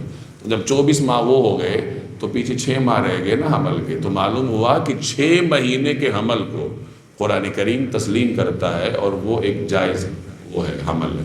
تو جب حضرت عثمان نے سیدنا علی کا یہ استدلال سنا تو آپ بڑے خوش ہوئے اور اپنے فیصلے سے رجوع فرمایا، اور پھر اس خاتون پہ رجم کی سزا جاری نہیں کی گئی۔ بعد کی سٹڈیز نے بھی یہ ثابت کیا ہے کہ بچے کو ماں کے پیٹ میں کم از کم 28 مہینے درکار، 28 ہفتے درکار ہوتے ہیں۔ 28 ہفتے 6.5 اور 7 ماہ کا درمیانی مدت تقریباً بنتی ہے۔ اب جب حمل شروع ہوتا ہے تو اس کا جو ایگزیکٹ ٹائم ہے نہ خاتون کو پتہ ہوتا ہے، نہ اس کے خاوند کو پتہ ہوتا ہے، کسی کو پتہ نہیں ہوتا، نہ ڈاکٹر یہ بتا سکتا ہے اس کا ایگزیکٹ وقت یہ اس وقت سے شروع ہوا، اندازوں کی بات ہے نا۔ تو 28 مہینے تو بچے کو ویسے چاہیے، اور شریعت نے 6 ماہ کی ویسے ایک ریلیکسیشن دے دی کہ ٹھیک ہے، چونکہ یہ بڑا نازک معاملہ ہے تو اس میں 6 ماہ نہیں، اس کی 15 دن کی ویسے وہ دے دی، اور 6 مہینے کا وقت مقرر ہوا۔ چنانچہ یہ ایک فقہی مسئلہ ہے کہ اگر 6 مہینے کی مدت میں کسی کے ہاں بچہ پیدا ہوتا ہے تو وہ بچہ جائز سمجھا جائے گا، اپنے باپ سے اس کا نسب ثابت ہوگا، اور اگر اس سے کم میں ہوتا ہے تو کم از کم مدت حمل سے کم میں اگر پیدا ہوا تو پھر اس کے بارے میں شکوک اور شبہات ہوں گے، اور پھر ظاہر ہے کہ مقدمہ چلے گا اور جو بھی پھر فیصلہ ہوگا۔ آپ اس سے اندازہ لگائیں کہ قرآن کریم کس طریقے سے احکام کو بیان کرتا ہے، اور صحابہ نے اور بعد کے فقہاء نے کتنی باریک بینی سے قرآن کریم سے مختلف احکامات اخذ کیے، اور یہ احکامات اخذ کرنا عام آدمی کا کام نہیں۔ ہدایت تو ہم قرآن سے لیتے ہیں، لیکن اس طریقے سے استدلال کرنا یہ پھر ماہر فن کا کام ہوتا ہے۔ وَحَمْلُهُ وَفِصَالُهُ 30 شَهْرًا، اور اس کو اٹھائے رکھنے اور اس کے دودھ چھوڑانے کی مدت 30 مہینے ہوتی ہے۔ حَتَّى إِذَا بَلَغَ أَشُدَّهُ، یہاں تک کہ جب وہ اپنی پوری توانائی کو پہنچ گیا، وَبَلَغَ 40 سَنَةً، اور 40 سال کی عمر تک پہنچا، قَالَ، تو وہ کہتا ہے، یہ بچے کی بات ہو رہی ہے کہ 6 ماہ کم از کم ماں کے پیٹ میں رہا، پھر 2 سال تک دودھ پیتا رہا، پھر اس کے بعد ماں اس کی پرورش کرتی رہی، باپ کفالت کرتا رہا، یہاں تک کہ وہ بلغ اشدہ، پوری توانائی کو پہنچ گیا۔ اس سے بعض حضرات نے 18 سال کی عمر مراد لی ہے، اور بعض نے 40 سال ہی کی عمر مراد لی ہے، کہ آگے جو 40 سال کا ذکر آ رہا ہے تو بلغ اشدہ سے مراد بھی یہی ہے کہ جب وہ پوری طاقت کو پہنچتا ہے، اس کی توانائیاں اور اس کی عقلی صلاحیتیں اپنے عروج کو پہنچتی ہیں تو وہ 40 سال کی مدت ہوتی ہے. یعنی ایک بچہ جب ان مراحل سے گزرنے کے بعد 40 سال کی عمر تک پہنچتا ہے تو ایک پختہ کار مرد بن جاتا ہے. اب اس کی سعادت یہ ہے کہ وہ والدین کا نیک بچہ ہو اور وہ ان کے لیے دعا کرے. دعا کیا کرے دیکھیں، ربی کہ یا رب اوزعنی ان اشکر نعمتک التی انعمت علی، یا رب مجھے توفیق دے کہ میں آپ کی اس نعمت کا شکر ادا کروں التی انعمت علیہ جو آپ نے میرے اوپر کی، وعلی والدی اور میرے ماں باپ کو عطا فرمائی، وان اعمل صالحا ترضاه اور ایسے نیک عمل کروں جن سے آپ راضی ہو جائیں، وَأَصْلِحْ لِي فِي ذُرِّيَّتِي اور میرے لیے میری اولاد کو بھی صلاحیت دے دیجئے. یعنی آگے میری اولاد ہوگی تو آپ اس کو بھی یہ صلاحیت دے دیجئے کہ وہ میری اطاعت گزار ہو. گویا یہاں 3 نسلوں کی سعادت کا بیان ہے. پہلی نسل سعادت مند والدین، آگے ان کا بچہ سعادت مند، پھر اس بچے کی آگے اولاد بھی سعادت مند. بعض حضرات نے فرمایا کہ یہ سیدنا ابو بکر صدیق رضی اللہ تعالی عنہ کے بارے میں نازل ہوئی. حضرت ابو بکر صدیق رضی اللہ تعالی عنہ وہ واحد صحابی ہیں جن کی 3 نسلیں یہ صحابیت کے درجے پر فائز تھے. 3 نہیں 4 نسلیں. حضرت ابو بکر صدیق کے والدین بھی صحابہ تھے، ان کے والد اور والدہ حضور علیہ السلام پہ ایمان لائے تو صحابہ تھے. خود ابو بکر صدیق یہ صحابی تھے اور سب سے افضل صحابی، اور آپ کی تمام اولاد، بیٹے اور بیٹیاں سب یہ صحابیت کے شرف پر فائز ہیں. 3 نسلیں ہوگی اور آگے حضرت عبد الرحمن جو ان کے بیٹے تھے، ان کے بیٹے کو بھی اللہ تبارک و تعالیٰ نے صحابی ہونے کا شرف عطا کیا. تو یہ ان کی جو یعنی 4 نسلیں ہیں، 4 پیڑھیاں ہیں، یہ اللہ نے رسول اللہ صلی اللہ علیہ وسلم کے صحابی ہونے کا شرف ان کو عطا کیا. اس شرف میں ابو بکر صدیق رضی اللہ تعالی عنہ گویا تمام انسانیت میں یکتا ہیں. تو بعض حضرات نے اس کا مصداق ان کو قرار دیا، لیکن بہرحال آیات کا مصداق اگر شان نزول اگر خاص بھی ہو تو مصداق عام ہوتا ہے، تعلیمات سب کے لیے ہوتی ہیں. تو گویا ایک عام تعلیم دی جا رہی ہے کہ دیکھو تمہارے والدین نے اور خاص طور پر ماں نے تمہارے لیے بڑی مشقت اٹھائی، اور اولاد کو چاہیے کہ آگے اب دعا کرے، اپنے والدین کے لیے بھی دعا کرے اور اپنے آنے والی نسلوں کے لیے بھی دعا کرے. انی تبت الیک، میں آپ کے حضور توبہ کرتا ہوں، وانی من المسلمین اور میں فرما برداروں میں شامل ہوں. یعنی یہ اس 40 سالہ نوجوان کی سعادت ہے کہ وہ اس طریقے سے دعا کرے.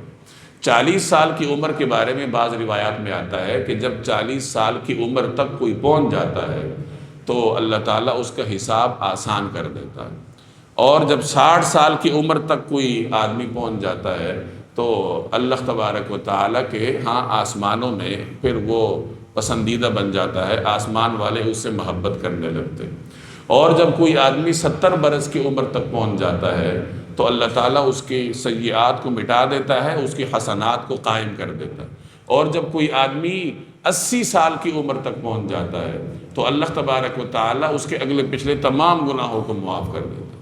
اور اگر کوئی آدمی 90 برس کی عمر تک پہنچ جائے تو آسمانوں میں اس کے بارے میں لکھ دیا جاتا ہے اسیر اللہ فی الارض، کہ یہ زمین میں اللہ کا قیدی ہے. یعنی یہ اپنا وقت گزار چکا ہے، اب کسی وقت بھی اللہ تبارک و تعالیٰ کے ہاں واپس جا سکتا ہے. تو جیسے جیسے زندگی آگے بڑھتی جاتی ہے انسان کا جو مقام ہے وہ بدلتا جاتا ہے، اللہ کے ہاں بھی روحانی طور پر بھی اور جسمانی طور پر. اولئک الذین نتقبل عنہم احسن ما عملوا، یہ وہ لوگ ہیں جن سے ہم ان کے بہترین اعمال قبول کریں گے. ونتجاوز عن سیئاتہم اور ان کی خطاؤں سے درگزر کریں گے. فی اصحاب الجنہ وہ جنت والوں میں شامل ہوں گے. وعد صدق الذی کانوا یوعدون اس سچے وعدے کی بدولت جو ان سے کیا جاتا تھا. یعنی جو آدمی اپنے والدین کی مشقتوں کو پہچانتا ہے، ان کے لیے دعا کرتا ہے، آگے اپنی اولاد کے لیے بھی دعا کرتا ہے، تو یہ اللہ کے نیک لوگ ہیں اور ان کو یہ نعمتیں ملیں گی. اب آگے اس اولاد کا ذکر ہے جو اپنی والدین کی نافرمان ہے. اس زمانے میں ایسا تھا کہ بعض اوقات اولاد مسلمان ہوتی تھی، والدین اسلام سے محروم ہوتے تھے. کبھی ایسا ہوتا تھا کہ والدین بوڑھے ہیں، مسلمان ہیں، اپنی نوجوان اولاد کو سمجھا رہے ہیں اور اولاد سمجھنے کا نام نہیں لے رہی.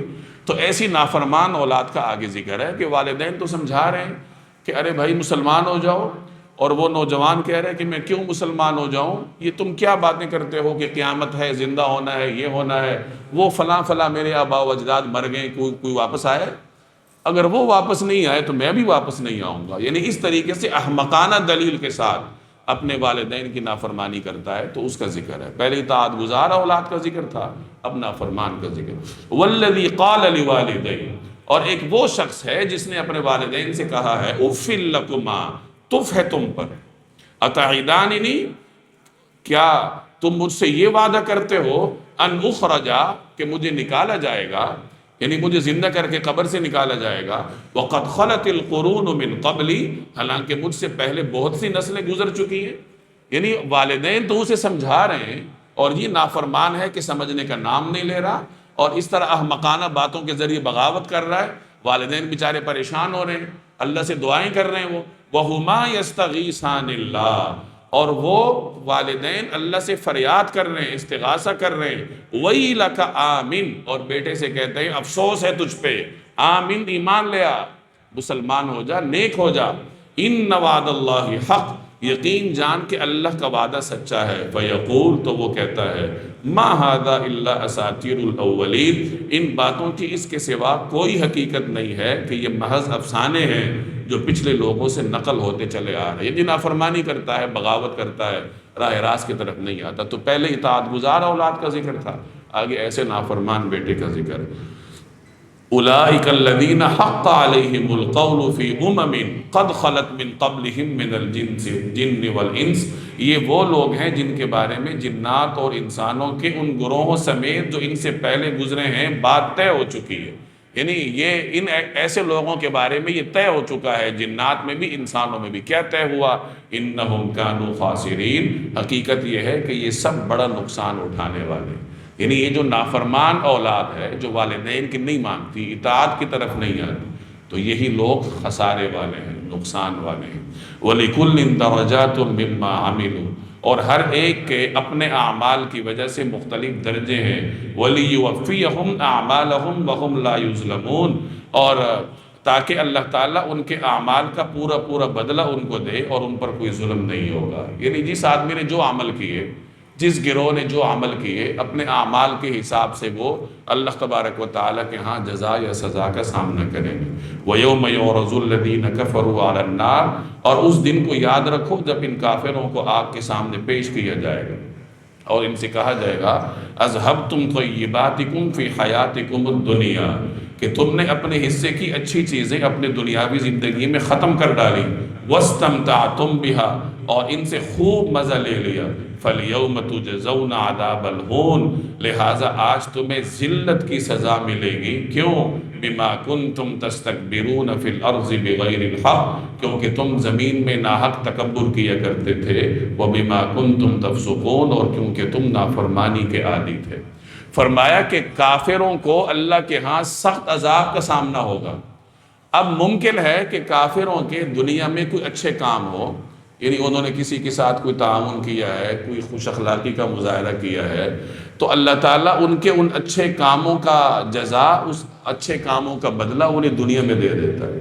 آخرت میں ان کے لیے کچھ نہیں۔ اگر کسی نے رفاع عامہ کا کام کیا، کسی نے خدمت خلق کا کام کیا، تو اللہ تعالیٰ اسے کہے گا کہ دیکھو تمہاری جو اچھی چیزیں تھیں جنہیں تم اچھا سمجھتے تھے، اس کی جزا تمہیں دنیا میں مل گئی، نیک شہرت کی شکل میں، دولت کی شکل میں، انعامات کی شکل میں، غلبے کی شکل میں اللہ نے تمہیں دنیا میں نواز دیا، آخرت میں تمہارے لیے کچھ نہیں۔ ایک بات سمجھ لیں کہ مومن اور کافر میں بہت بڑا فرق ہے۔ آج کل ہمارے ہاں عموماً ہم یہ سمجھتے ہیں کہ مسلمان تو بڑے گناہگار ہیں، فراڈی ہیں، جھوٹے ہیں، اور وہ فلاں فلاں قوم یہ بڑی با اخلاق ہیں۔ خوب یاد رکھیں کہ یہ ساری دنیا خوش اخلاق کافروں سے بھر جائے تو ایک گناہگار اور جھوٹے مومن کے پاؤں کی خاک کے برابر بھی نہیں ہو سکتا۔ کیوں؟ کیونکہ وہ مومن جتنا بھی بد اخلاق ہے اللہ کو تو مانتا ہے نا، جو اپنے خالق کو نہیں پہچانتا تو اس کے منہ پہ، چہرے پہ ہزار قسم کی مسکراہٹیں ہوں، بظاہر وہ بڑے اچھے اخلاق کا مظاہرہ کرے، لیکن جب اس نے اپنے رب کو نہیں پہچانا تو اس کے لیے کچھ نہیں ہے۔ ہمارے ہاں ایمان کی قدر و قیمت نہیں، ہم ایمان کی قدر و قیمت سے واقف نہیں۔ ہم پاکستانی مسلمان اس دنیا کی وہ نرالی مخلوق ہیں کہ بطور مسلمان ہم اپنے مسلمانی پر شرمندہ ہیں اور دنیا کی ہر قوم کو اپنے سے بہتر سمجھتے ہیں، اور بطور پاکستانی ہم اپنے ملک پہ شرمندہ ہوتے ہیں اور اپنے ملک کے کھاتے میں کوئی اچھی چیز ہم دیکھ نہیں سکتے، اور بس ملک کے لیے محرومی اور بطور مسلمان کے اپنے مسلمانوں کے لیے محرومی، یہ ہمارے پاکستانی مسلمانوں کا عام چلن۔ خوب یاد رکھیے کہ ایک صاحب ایمان چاہے وہ کتنا ہی گناہگار کیوں نہ ہو، اللہ کے ہاں کروڑہا قسم کے خوش اخلاق کافروں سے بہتر ہے، کیونکہ وہ اللہ پہ ایمان رکھتا ہے، اللہ کو مانتا ہے۔ میں ایک حدیث آپ کو سناؤں۔ ایک مرتبہ نبی کریم صلی اللہ علیہ وسلم نے حضرت ابو ذر سے فرمایا کہ جس آدمی نے کہہ دیا لا الہ الا اللہ تو وہ جنت میں جائے گا۔ حضرت ابو ذر نے پوچھا وَإِن زَنَا وَإِن سَرَقَ، اگر وہ زنا بھی کرے اور چوریاں بھی کرے تو کیا وہ پھر بھی جنت میں جائے گا؟ آپ نے فرمایا وَإِن زَنَا وَإِن سَرَقَ، ہاں وہ جنت میں جائے گا چاہے اس نے زنا بھی کیا ہو اور چوریاں بھی کی۔ حضرت ابو ذر بڑے حیران ہوئے کہ یہ کیسا ہوگا کہ ایک آدمی زانی بھی ہے اور چور بھی ہے اور جنت میں جائے گا۔ انہوں نے دوسری مرتبہ پوچھا کہ یا رسول اللہ وَإِن زَنَا وَإِن سَرَقَ، کہ کیا اس نے زنا بھی کیا ہو چوری بھی کی ہو وہ پھر بھی جنت میں جائے گا؟ حضور علیہ السلام نے فرمایا کہ ہاں وَإِن زَنَا وَإِن سَرَقَ، ہاں چاہے اس نے زنا کیا یا اس نے چوری کی وہ جنت میں جائے گا۔ تیسری مرتبہ حضرت ابو ذر نے پھر پوچھا، حیرت ختم نہیں ہو رہی تھی نا کہ یہ کیسا ہوگا کہ چوریاں بھی کرتا پھرے بے حیائیاں بھی کرتا پھرے اور جنت جائے۔ انہوں نے پھر پوچھا کہ یا رسول اللہ اگر وہ بے حیائی کرتا پھرے اور چوری کرتا رہے پھر بھی جنت میں جائے گا؟ تو آپ نے فرمایا وَإِن زَنَا وَإِن سَرَقَ عَلَى رَغْمِ أَنْفِ أَبِي ذَرٍ، کہ وہ پھر بھی جنت میں جائے گا چاہے اس نے زنا کیا چاہے اس نے چوری کی، ابو ذر کی ناک خاک آلود ہونے کے باوجود۔ یہ عربوں کے ہاں ایک محاورہ تھا کہ اگر کوئی کسی کو ناگوار ہو تو یہ کہہ دیا جاتا تھا، تو گویا آپ نے یہ فرمایا کہ تمہیں اچھا لگے یا برا لگے لیکن وہ آدمی کہاں جائے گا؟ جنت میں جائے گا۔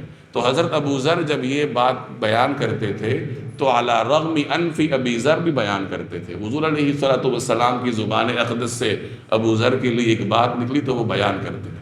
اب یہ حدیث کیا بتا رہی ہے؟ بے حیائی سے بڑی بد اخلاقی کون سی؟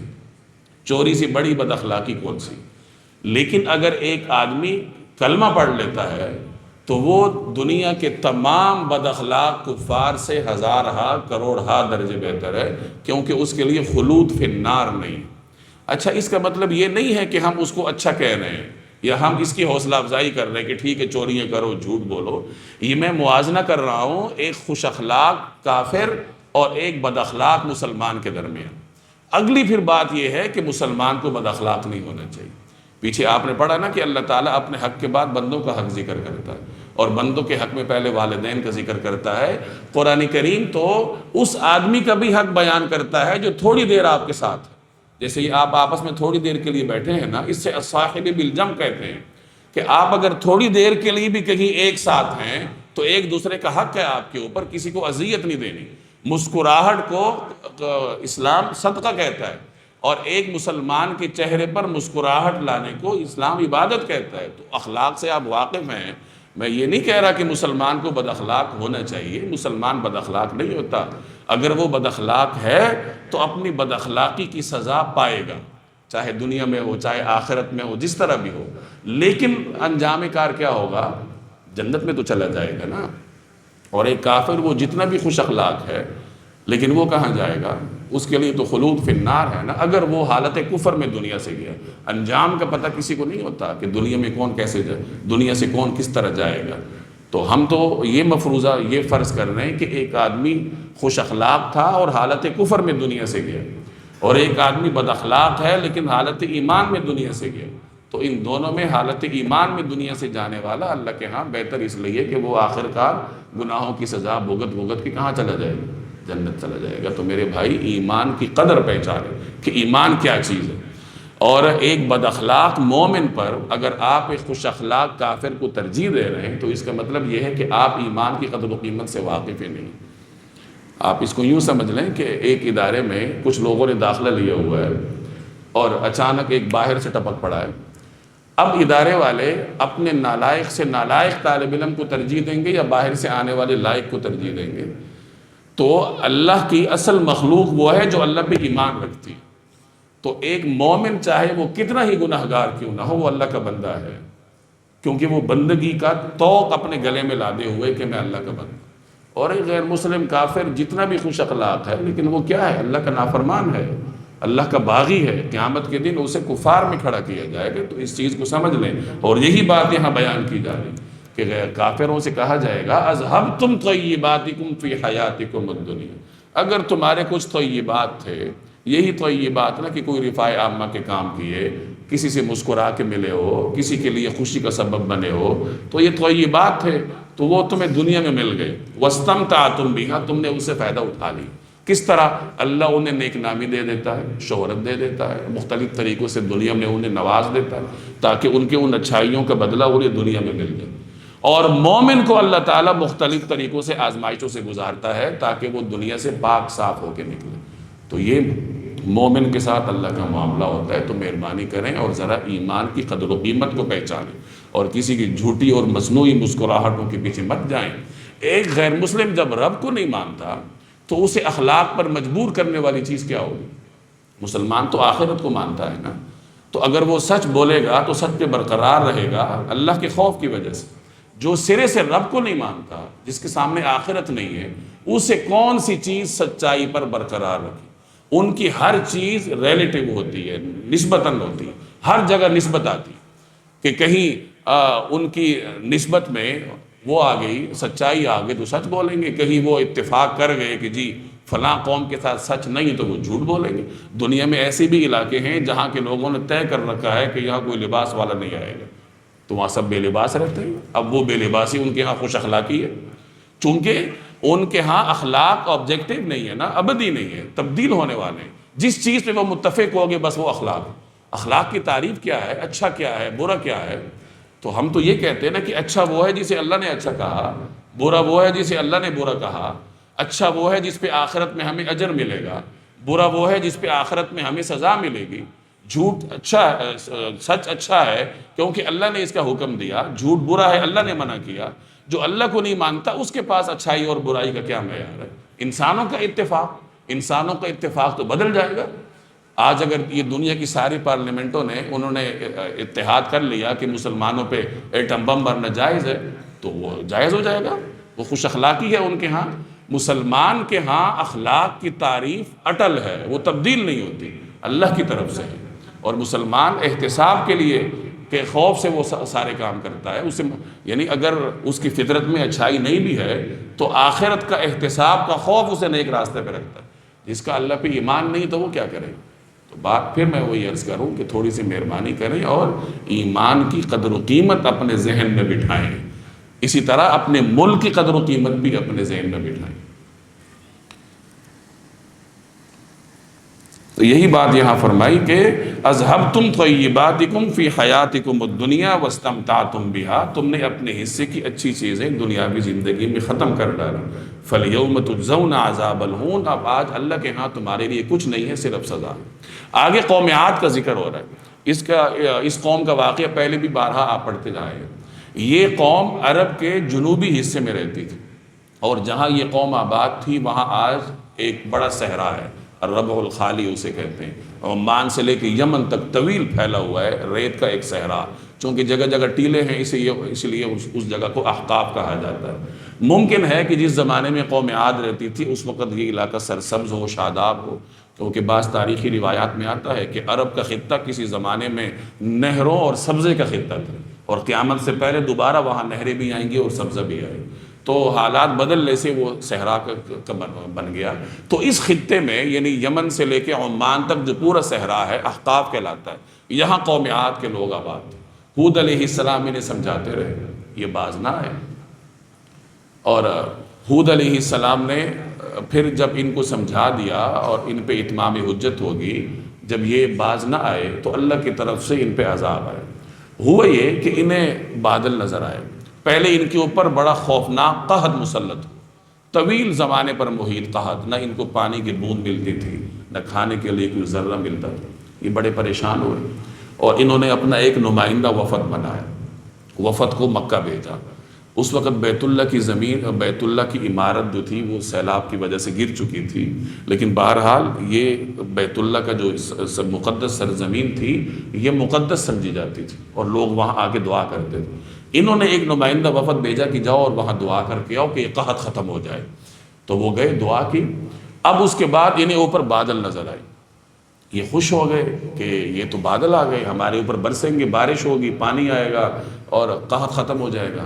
لیکن وہ بادل اپنے اندر خوفناک ہوا لیے ہوئے تھے، اور جیسی ہی وہ ہوا ان پہ مسلط ہوئی، 7 راتیں 8 دنوں تک وہ ہوا ان کے اوپر مسلط رہی۔ قوم عاد بڑے ڈیل ڈول والے تھے، ہوا انہیں اٹھاتی اوپر لے جاتی، ان کے سروں کو آپس میں ٹکراتی، اور یہ 1 ہفتے تک وہ اسی طرح ہوا ان کے ادھر ادھر مارتی رہی، اور اسی طرح وہ غرق ہو گئے۔ اب یہ عرب کے رہنے والے تھے، عرب کے جنوبی حصے میں، اور ظاہر ہے کہ مکہ کے لوگ بھی عرب تھے، کہیں نہ کہیں ان کا آنا جانا ان علاقوں میں ہوتا تھا، تو قوم عاد کے مساکن سے وہ واقف تھے۔ تو عقیدہ توحید کا پہلے بیان ہوا، اب عقیدہ توحید کا انکار کرنے والی ایک قوم کی تاریخ ان کے سامنے رکھی جا رہی ہے کہ دیکھو باز آ جاؤ، باز نہیں آؤ گے تو یہ قوم مٹ چکی ہے، تم بھی مٹ جاؤ گے۔ اب دیکھیں وَاذْكُرْ أَخَا عَادٍ، اور قوم عاد کے بھائی کا تذکرہ کرو، یعنی ہود علیہ السلام کا، اِذْ أَنذَرَ قَوْمَهُ بِالْأَحْقَافِ، جب انہوں نے اپنی قوم کو خمدار ٹیلوں کی سرزمین میں خبردار کیا، یعنی احقاف میں اپنی قوم کے لوگوں کو خبردار کیا۔ وَقَدْ خَلَتِ النُّذُرُ مِن بَيْنِ يَدَيْهِ وَمِن خَلْفِهِ، اور ایسے خبردار کرنے والے ان سے پہلے بھی گزر چکے اور ان کے بعد بھی۔ کیا خبردار کیا؟ اللہ تعبدوا الا اللہ، کہ اللہ کے سوا کسی کی عبادت نہ کرو۔ انی اخاف علیکم عذاب یوم عظیم، مجھے تم پر ایک زبردست دن کے عذاب کا خدشہ ہے۔ تو انہوں نے کیا کہا؟ قالوا، وہ کہنے لگے، اجئتنا لتأفکنا عن آلہتنا، یعنی اے ہود کیا تم ہمارے پاس اس لیے آئے ہو کہ ہمارے خداؤں سے ہمیں برگشتہ کرو؟ نہیں، ہم تو تمہاری بات نہیں مانیں گے، تم سے جو ہوتا ہے کر لو۔ فأتنا بما تعدنا، اچھا اگر تم سچے ہو تو فأتنا، لے آؤ، بما تعدنا، جس کی تم ہمیں دھمکی دے رہے ہو، ان کنت من الصادقین، اگر تم سچے ہو یعنی کر لو جو کرنا ہے۔ پھر کیا ہوا؟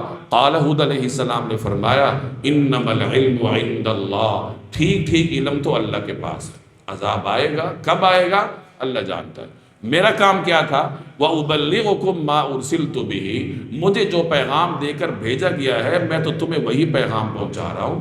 وَلَكِنِّي أَرَاكُمْ قَوْمًا تَجْهَلُونَ، البتہ میں یہ ضرور دیکھ رہا ہوں کہ تم ایسے لوگ ہو جو نادانی کی باتیں کر رہے ہو، یعنی حماقت کی باتیں کر رہے ہو۔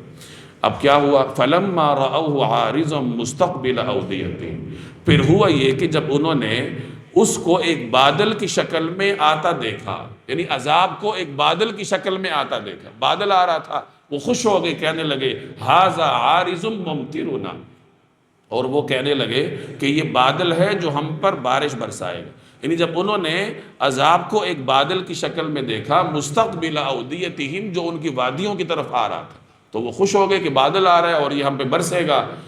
آگے اللہ کیا کہہ رہا ہے؟ بل ہوا مستعجلتم بہ، بلکہ یہ وہ چیز ہے جس کی تم نے جلدی مچائی تھی، تمہیں عذاب چاہیے تھا نا، لو عذاب آ رہا ہے۔ ریح فیہا عذاب علیم، ایک آندھی جس میں دردناک عذاب ہے، تدمر کل شیء بامر ربہا، جو اپنے پروردگار کے حکم سے ہر چیز کو تہس نہس کر ڈالے گی۔ فاصبحوا لا یری الا مساکنہم، غرض ان کی حالت یہ ہو گئی کہ ان کے گھروں کے سوا کچھ نظر نہیں آتا، ہوا نے سب کو ملیا میٹ کر دی۔ کذالک نجزی القوم المجرمین، ایسے مجرم لوگوں کو ہم ایسی ہی سزا دیتے۔ وَلَقَدْ مَكَّنَّاهُمْ فِيمَا إِن مَّكَّنَّاكُمْ فِيهِ، اور اے عرب کے لوگوں ہم نے ان لوگوں کو ان باتوں کی طاقت دی تھی جن کی طاقت تمہیں نہیں دی۔ ایک جگہ اللہ نے فرمایا کہ اس جیسی مخلوق اللہ نے پیدا نہیں کی، یعنی اتنے طاقتور قوم عاد اور قوم سمود کے لوگ چٹانوں تک کو اٹھاتے تھے، چٹانوں کو ان کو اٹھا کے، ان کو پیس کے، ان کو سوار کے مکانات بناتے تھے۔ تو اللہ کہہ رہے کہ جو طاقت ہم نے ان کو دی، اے قریش کے لوگوں تمہیں نہیں دی، اگر اس طاقت کے باوجود وہ غرق ہو گئے، پھر تم کیا سمجھتے ہو اپنے آپ کو؟ وَجَعَلْنَا لَهُمْ سَمْعًا وَأَبْصَارًا وَأَفْئِدَةً، اور ہم نے ان کو کان، آنکھیں اور دل سب کچھ دے رکھے تھے۔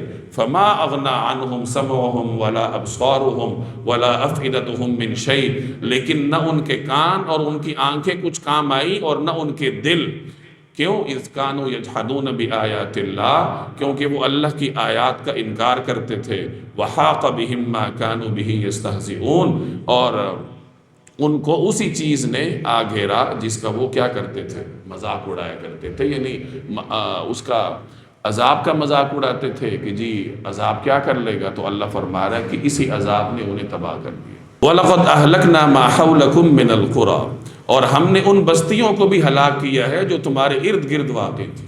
اہل مکہ سے کہا جا رہا ہے، ان کے ارد گرد کئی بستیاں تھیں، جیسے یہ قوم عاد جنوبی طرف تھے، قوم سمود شمالی طرف تھی، اور جب یہ آگے جاتے تھے اردن کے علاقے میں داخل ہوتے تھے تو وہاں قوم لوط کی بستی تھی۔ تو اللہ ان سے کہہ رہا ہے کہ تمہارے ارد گرد یہ بستیاں پھیلی ہوئی ہیں، ہم نے ان کو تباہ کیا ہے، تو کچھ عقل سے کام لو۔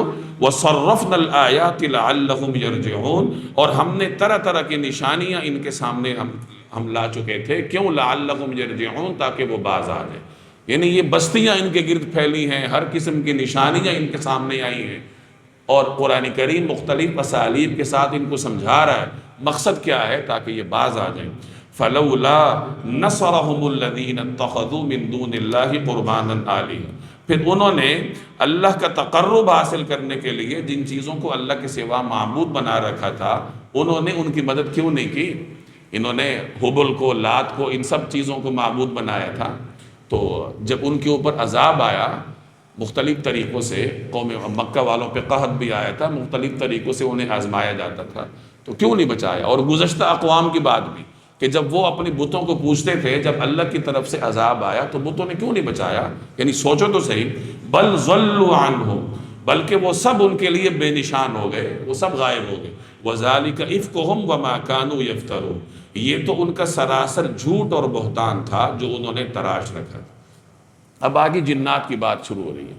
یہ آپ جانتے ہیں کہ دو قسم کی مخلوق ایسی ہے جو شریعت کے مکلف ہیں، جن سے حساب ہوگا، ایک انسان، دوسرے جنات۔ جنات انسان سے بہت پہلے پیدا ہوئے، اللہ نے انسان کو اس زمین پر پیدا کرنے سے بہت پہلے جنات کو پیدا کیا تھا۔ ابلیس تھا نا اس زمانے میں، عزازیل کہلاتا تھا، تو یہ جنات میں سے تھا، اور یہ دشمنی اس لیے تھا کہ اس لیے ہوا کہ اس کا خیال تھا کہ خلافت مجھے ملے گی، اللہ نے خلافت آدم علیہ السلام کو دے دی، تو یہ حسد میں آ کے اس کو دشمنی پہ اتر آیا۔ تو جنات انسانوں سے بہت پہلے اس روئے زمین پر موجود تھے، یعنی ایک ایسی مخلوق ہے جو برحق ہے۔ اللہ نے انسان کو کسی اور چیز سے بنایا، ان کا مادہ اور ہے، اور اللہ نے انہیں صلاحیت دی ہے کہ وہ اپنی شکلیں تبدیل کرتے ہیں۔ ان کی شکل چونکہ بہت خوفناک ہوتی ہے، انسان اس کا سامنا نہیں کر سکتا، تاب نہیں لا سکتا، اس لیے اللہ نے ان کو انسان کی نگاہوں سے مخفی کر رکھا ہے، لیکن بہرحال وہ بھی شریعت کے احکام کے مکلف ہیں۔ اب یہاں ایک اور سوال ہے کہ انسان کے لیے تو جنت اور جہنم ہے، کیا جنات کے لیے بھی جنت اور جہنم ہے؟ اس کے مختلف جوابات علماء نے دیے ہیں، چونکہ کہیں وضاحت کے ساتھ ان کے بارے میں کوئی مذکور نہیں ہے، تو مختلف دلائل کی روشنی میں بعض حضرات کا نقطہ نظر یہ ہے کہ جیسے انسانوں کے لیے جنت اور جہنم ہے، اسی طرح جنات کے لیے بھی جنت اور جہنم، اور بعض حضرات فرماتے ہیں کہ نہیں، جنت اور جہنم صرف انسانوں کے لیے ہے، جنات کو اس وقت اٹھایا جائے گا اور سوال جواب کرنے کے بعد، حساب ہونے کے بعد انہیں مٹی ہونے کا حکم دے دیا جائے گا، یعنی وہ پھر وہیں ختم ہو جائیں گے، ان کی کہانی ختم ہو جائے گی، اور انسان تو ظاہر ہے کہ پھر جنت اور جہنم کو آگے سامنا کرے گا۔ تو یہ جنات کا واقعہ ہے کہ جنات چونکہ احکام شرعیہ کے مکلف ہیں۔ اب ہوا یہ کہ رسول اللہ صلی اللہ علیہ وسلم کی بعثت سے پہلے اللہ نے جنات کو یہ طاقت دے رکھی تھی کہ وہ بسا اوقات اوپر جاتے تھے اور اوپر سے کچھ احکامات سن لیتے تھے، فرشتوں کی آپس کی گفتگو سن لیتے تھے، وہ ادھورا حکم سن کے نیچے آ کے کاہنوں کو بتاتے تھے، کاہن ادھوری بات کو مکمل کر کے اپنے معتقدین مریدین کو بتاتے تھے اور ان سے پھر پیسے لیتے تھے، تو یہ کاروبار چل رہا تھا۔ جب حضور صلی اللہ علیہ وسلم کی بعثت ہوئی تو فوری تبدیلی جو آئی وہ یہ کہ جنات کی اوپر تک رسائی ختم ہو۔ اب جب وہ اوپر جاتے تھے تو فرشتے شہاب ثاقب مار کے ان کو بھگاتے تھے، تو جنات بڑے پریشان ہوئے کہ یہ ہوا کیا، یہ کیا تبدیلی آئی؟ تو ان کا ایک مرکزی اجتماع ہوا کہ جنات غور کرو کہ یہ ہمیں اوپر کیوں نہیں جانے دیا جا رہا، کائنات میں کون سی ایسی تبدیلی رونما ہوئی ہے جس کی وجہ سے اوپر جانا بند ہو گیا۔ اب اس مرکزی جلسے میں سے جنات کی چھوٹی چھوٹی ٹولیاں بن گئی، ان کے سربراہ نے ان کی ٹولیاں بنائیں اور کہا ذرا زمین میں گھوم پھر کے دیکھو، کہیں تمہیں کوئی تبدیلی نظر آئے تو بتاؤ کہ آخر وہ کیا تبدیلی ہے، ہمیں اوپر کیوں نہیں جانے دیا جائے۔ اب جنات زمین پہ بکھر گئے ٹولیاں بنا، ایک ٹولی حجاز کی طرف آئی۔ اب جب وہ طائف کی طرف سے گزر کے مکہ کی طرف وہ ٹولی جا رہی تھی، جب نخلہ کے مقام پر پہنچی تو وہاں رسول اللہ صلی اللہ علیہ وسلم تشریف فرما تھے۔ آپ علیہ السلام سفر طائف سے واپس آ رہے تھے، اور ظاہر ہے کہ طائف میں بڑے سخت حالات کا سامنا کرنا پڑا، اور نبی کریم صلی اللہ علیہ وسلم اس وقت نماز میں تلاوت فرما رہے تھے۔ تین قسم کی آراء ہیں، بعض حضرات فرماتے ہیں عشاء کی نماز تھی، کچھ فرماتے ہیں تہجد کی تھی، کچھ فرماتے ہیں فجر کی تھی، بہرحال آپ نماز میں تلاوت فرما رہے تھے۔ اب اللہ کا کلام ہے اور اللہ کے حبیب کی زبان اقدس ہے، جنات نے جب گزرتے گزرتے وہ کلام سنا تو ٹھٹک کر رک گئے اور سننے لگے غور سے کہ یہ کیا کلام ہے۔ پھر ایک دوسرے سے بات کرنے لگے کہ جس تبدیلی کو تلاش کرنے تم نکلے ہو یہی وہ تبدیلی، یہی وہ اللہ کا کلام ہے جو روئے زمین پر آیا ہے، اور اسی کی وجہ سے یہ تبدیلی آئی ہے کہ ہمارا اوپر جانا بند ہو گیا، لہٰذا ہم بھی اس کو مانیں اور پیچھے جا کے ان کو بھی بتائیں باقی جنات کو کہ دیکھو تبدیلی کی وجہ یہ ہے، یہ کلام برحق ہے، اس کو مان۔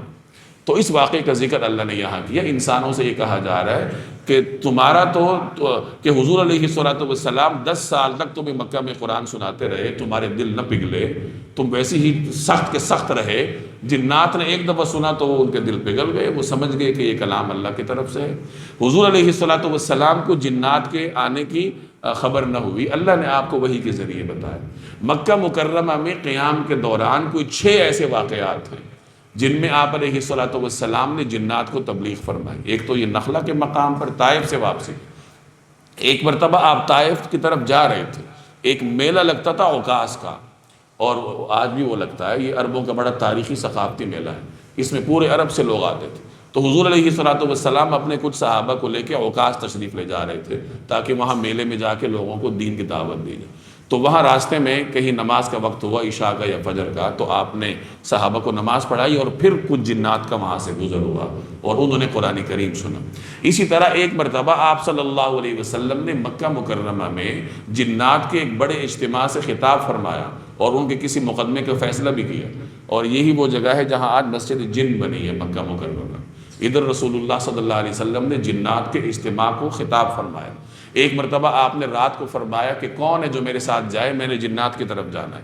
عبداللہ ابن مسعود فرماتے ہیں کہ میں نے عرض کی یا رسول اللہ میں جاتا ہوں، تو ابن مسعود فرماتے ہیں کہ حضور علیہ السلام مجھے ساتھ لے گئے اور ایک جگہ مجھے بٹھایا اور میرے گرد دائرہ کھینچا، اور آپ نے فرمایا کہ دیکھو اس دائرے سے باہر نہیں آنا، اور خود آپ آگے تشریف لے گئے اور جنات سے آپ نے خطاب کیا۔ ابن مسعود فرماتے تھے کہ میں نے دائرے سے باہر کچھ لوگوں کو آتے جاتے دیکھا۔ بعد میں ابن مسعود جب کوفہ تشریف لے گئے تھے اور انہوں نے کوفہ میں جاٹ لوگوں کو دیکھا، جاٹ برادری کے لوگوں کو، تو ابن مسعود فرمانے لگے کہ وہ جو میں نے حضور علیہ السلام کے ساتھ جنات دیکھے تھے تو وہ اس طرح کے تھے، یعنی ان کی شکلیں اس طرح سانولی تھیں اور ان کا ڈیل ڈول اس طرح تھا۔ تو بہرحال یہ مختلف واقعات ہیں جس میں آپ صلی اللہ علیہ وسلم نے جنات کو تبلیغ فرمائی۔ یہاں یہ واقعہ ذکر کرنے میں ایک حکمت یہ ہے کہ اہل مکہ کو بتایا جا رہا ہے کہ تم تو نہ مانے، سال ہا سال سننے کے باوجود جنات کا ایک دفعہ گزر ہوا اور وہ مان گئے۔ اب دیکھیں وَإِذْ صَرَفْنَا إِلَيْكَ نَفَرًا مِنَ الْجِنِّ يَسْتَمِعُونَ الْقُرْآنَ، اور یاد کرو جب ہم نے جنات میں سے ایک گروہ کو تمہاری طرف متوجہ کیا کہ وہ قرآن سنے، فَلَمَّا حَضَرُوهُ، جب وہ وہاں پہنچے جہاں حضور علیہ السلام تلاوت فرما رہے تھے، قَالُوا أَنصِتُوا، انہوں نے ایک دوسرے سے کہا خاموش ہو جاؤ، انہیں بھی اتنی عقل تھی کہ اس کلام کو خاموشی سے سننا ہے۔ فَلَمَّا قُضِيَ، پھر جب وہ پڑھا جا چکا یعنی قرآن کریم کی تلاوت ہو گئی، وَلَّوْا إِلَىٰ قَوْمِهِمْ مُنذِرِينَ، تو وہ اپنی قوم کے پاس انہیں خبردار کرتے ہوئے واپس پہنچے جہاں سے آئے تھے، اور کیا کہنے لگے؟ قالوا، انہوں نے کہا یا قومنا، اے ہماری قوم کے لوگوں، انا سمعنا کتابا، یقین جانو ہم نے ایک ایسی کتاب سنی ہے، انزل من بعد موسیٰ، جو موسیٰ علیہ السلام کے بعد نازل کی گئی ہے۔ ممکن ہے یہ جنات یہودی ہوں، موسیٰ علیہ السلام پہ ایمان رکھتے ہوں۔ مصدقا لما بین یدی، اپنے سے پہلے کتابوں کی تصدیق کرتی ہے۔ یہدی الی الحق و الی طریق مستقیم، حق بات اور سیدھے راستے کی طرف رہنمائی کرتی ہے۔ یا قومنا، اے ہماری قوم کے لوگوں، اجیبوا داعی اللہ، اللہ کے داعی کی بات مان لو۔ یعنی یہ پیغمبر اللہ کے داعی ہیں، اللہ کی طرف بلا رہے ہیں، ان کی بات مان لو۔ وَآمِنُوا بِهِ، اور ان پر ایمان لاؤ تو کیا ہوگا؟ يَغْفِرْ لَكُم مِّن ذُنُوبِكُم، اللہ تمہارے گناہوں کو معاف کر دے گا۔ وَيُجِرْكُم مِّنْ عَذَابٍ أَلِيمٍ، اور تمہیں ایک دردناک عذاب سے پناہ دے دے گا۔ وَمَن لَّا يُجِبْ دَاعِيَ اللَّهِ، اور جو کوئی اللہ کے داعی کی بات نہ مانے، فَلَيْسَ بِمُعْجِزٍ فِي الْأَرْضِ، تو وہ ساری زمین میں کہیں بھی جا کے اللہ کو عاجز نہیں کر سکتا۔ وَلَيْسَ لَهُ مِن دُونِهِ أَوْلِيَاء، اور اللہ کے سوا اس کو کسی قسم کے رکھوالے بھی نہیں ملیں گے۔ أُولَٰئِكَ فِي ضَلَالٍ مُّبِينٍ، ایسے لوگ کھلی گمراہی میں مبتلا ہیں۔ یہ جنات کا واقعہ، اور جنات نے جا کے اپنی قوم کو جو میسج دیا، قرآن کریم نے اس کا ذکر کیا۔ اب سورت کے اختتام پر پھر توحید کے دلائل ہیں، وہی کائنات کی نشانی۔ اولم یروا، کیا انہوں نے یہ نہیں دیکھا؟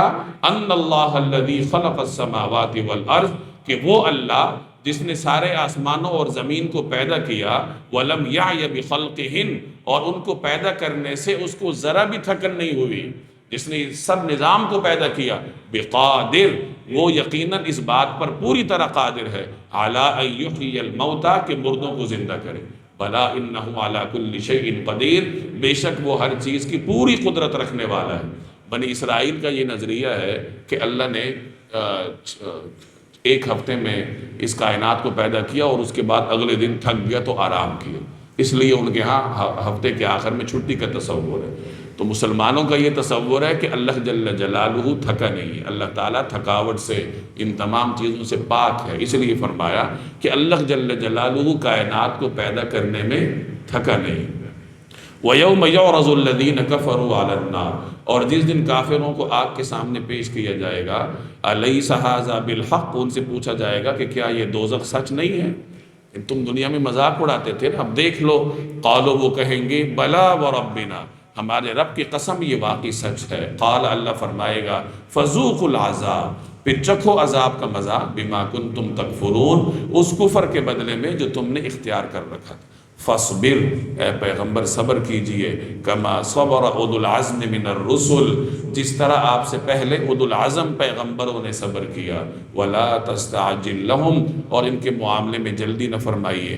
کأنہم یوم یرون ما یوعدون لم یلبثوا الا ساعة من نہار، جس دن یہ لوگ وہ چیز دیکھ لیں گے جس سے انہیں ڈرایا جا رہا ہے، اس دن انہیں یوں محسوس ہوگا جیسے وہ دنیا میں دن کی ایک گھڑی سے زیادہ نہیں رہے۔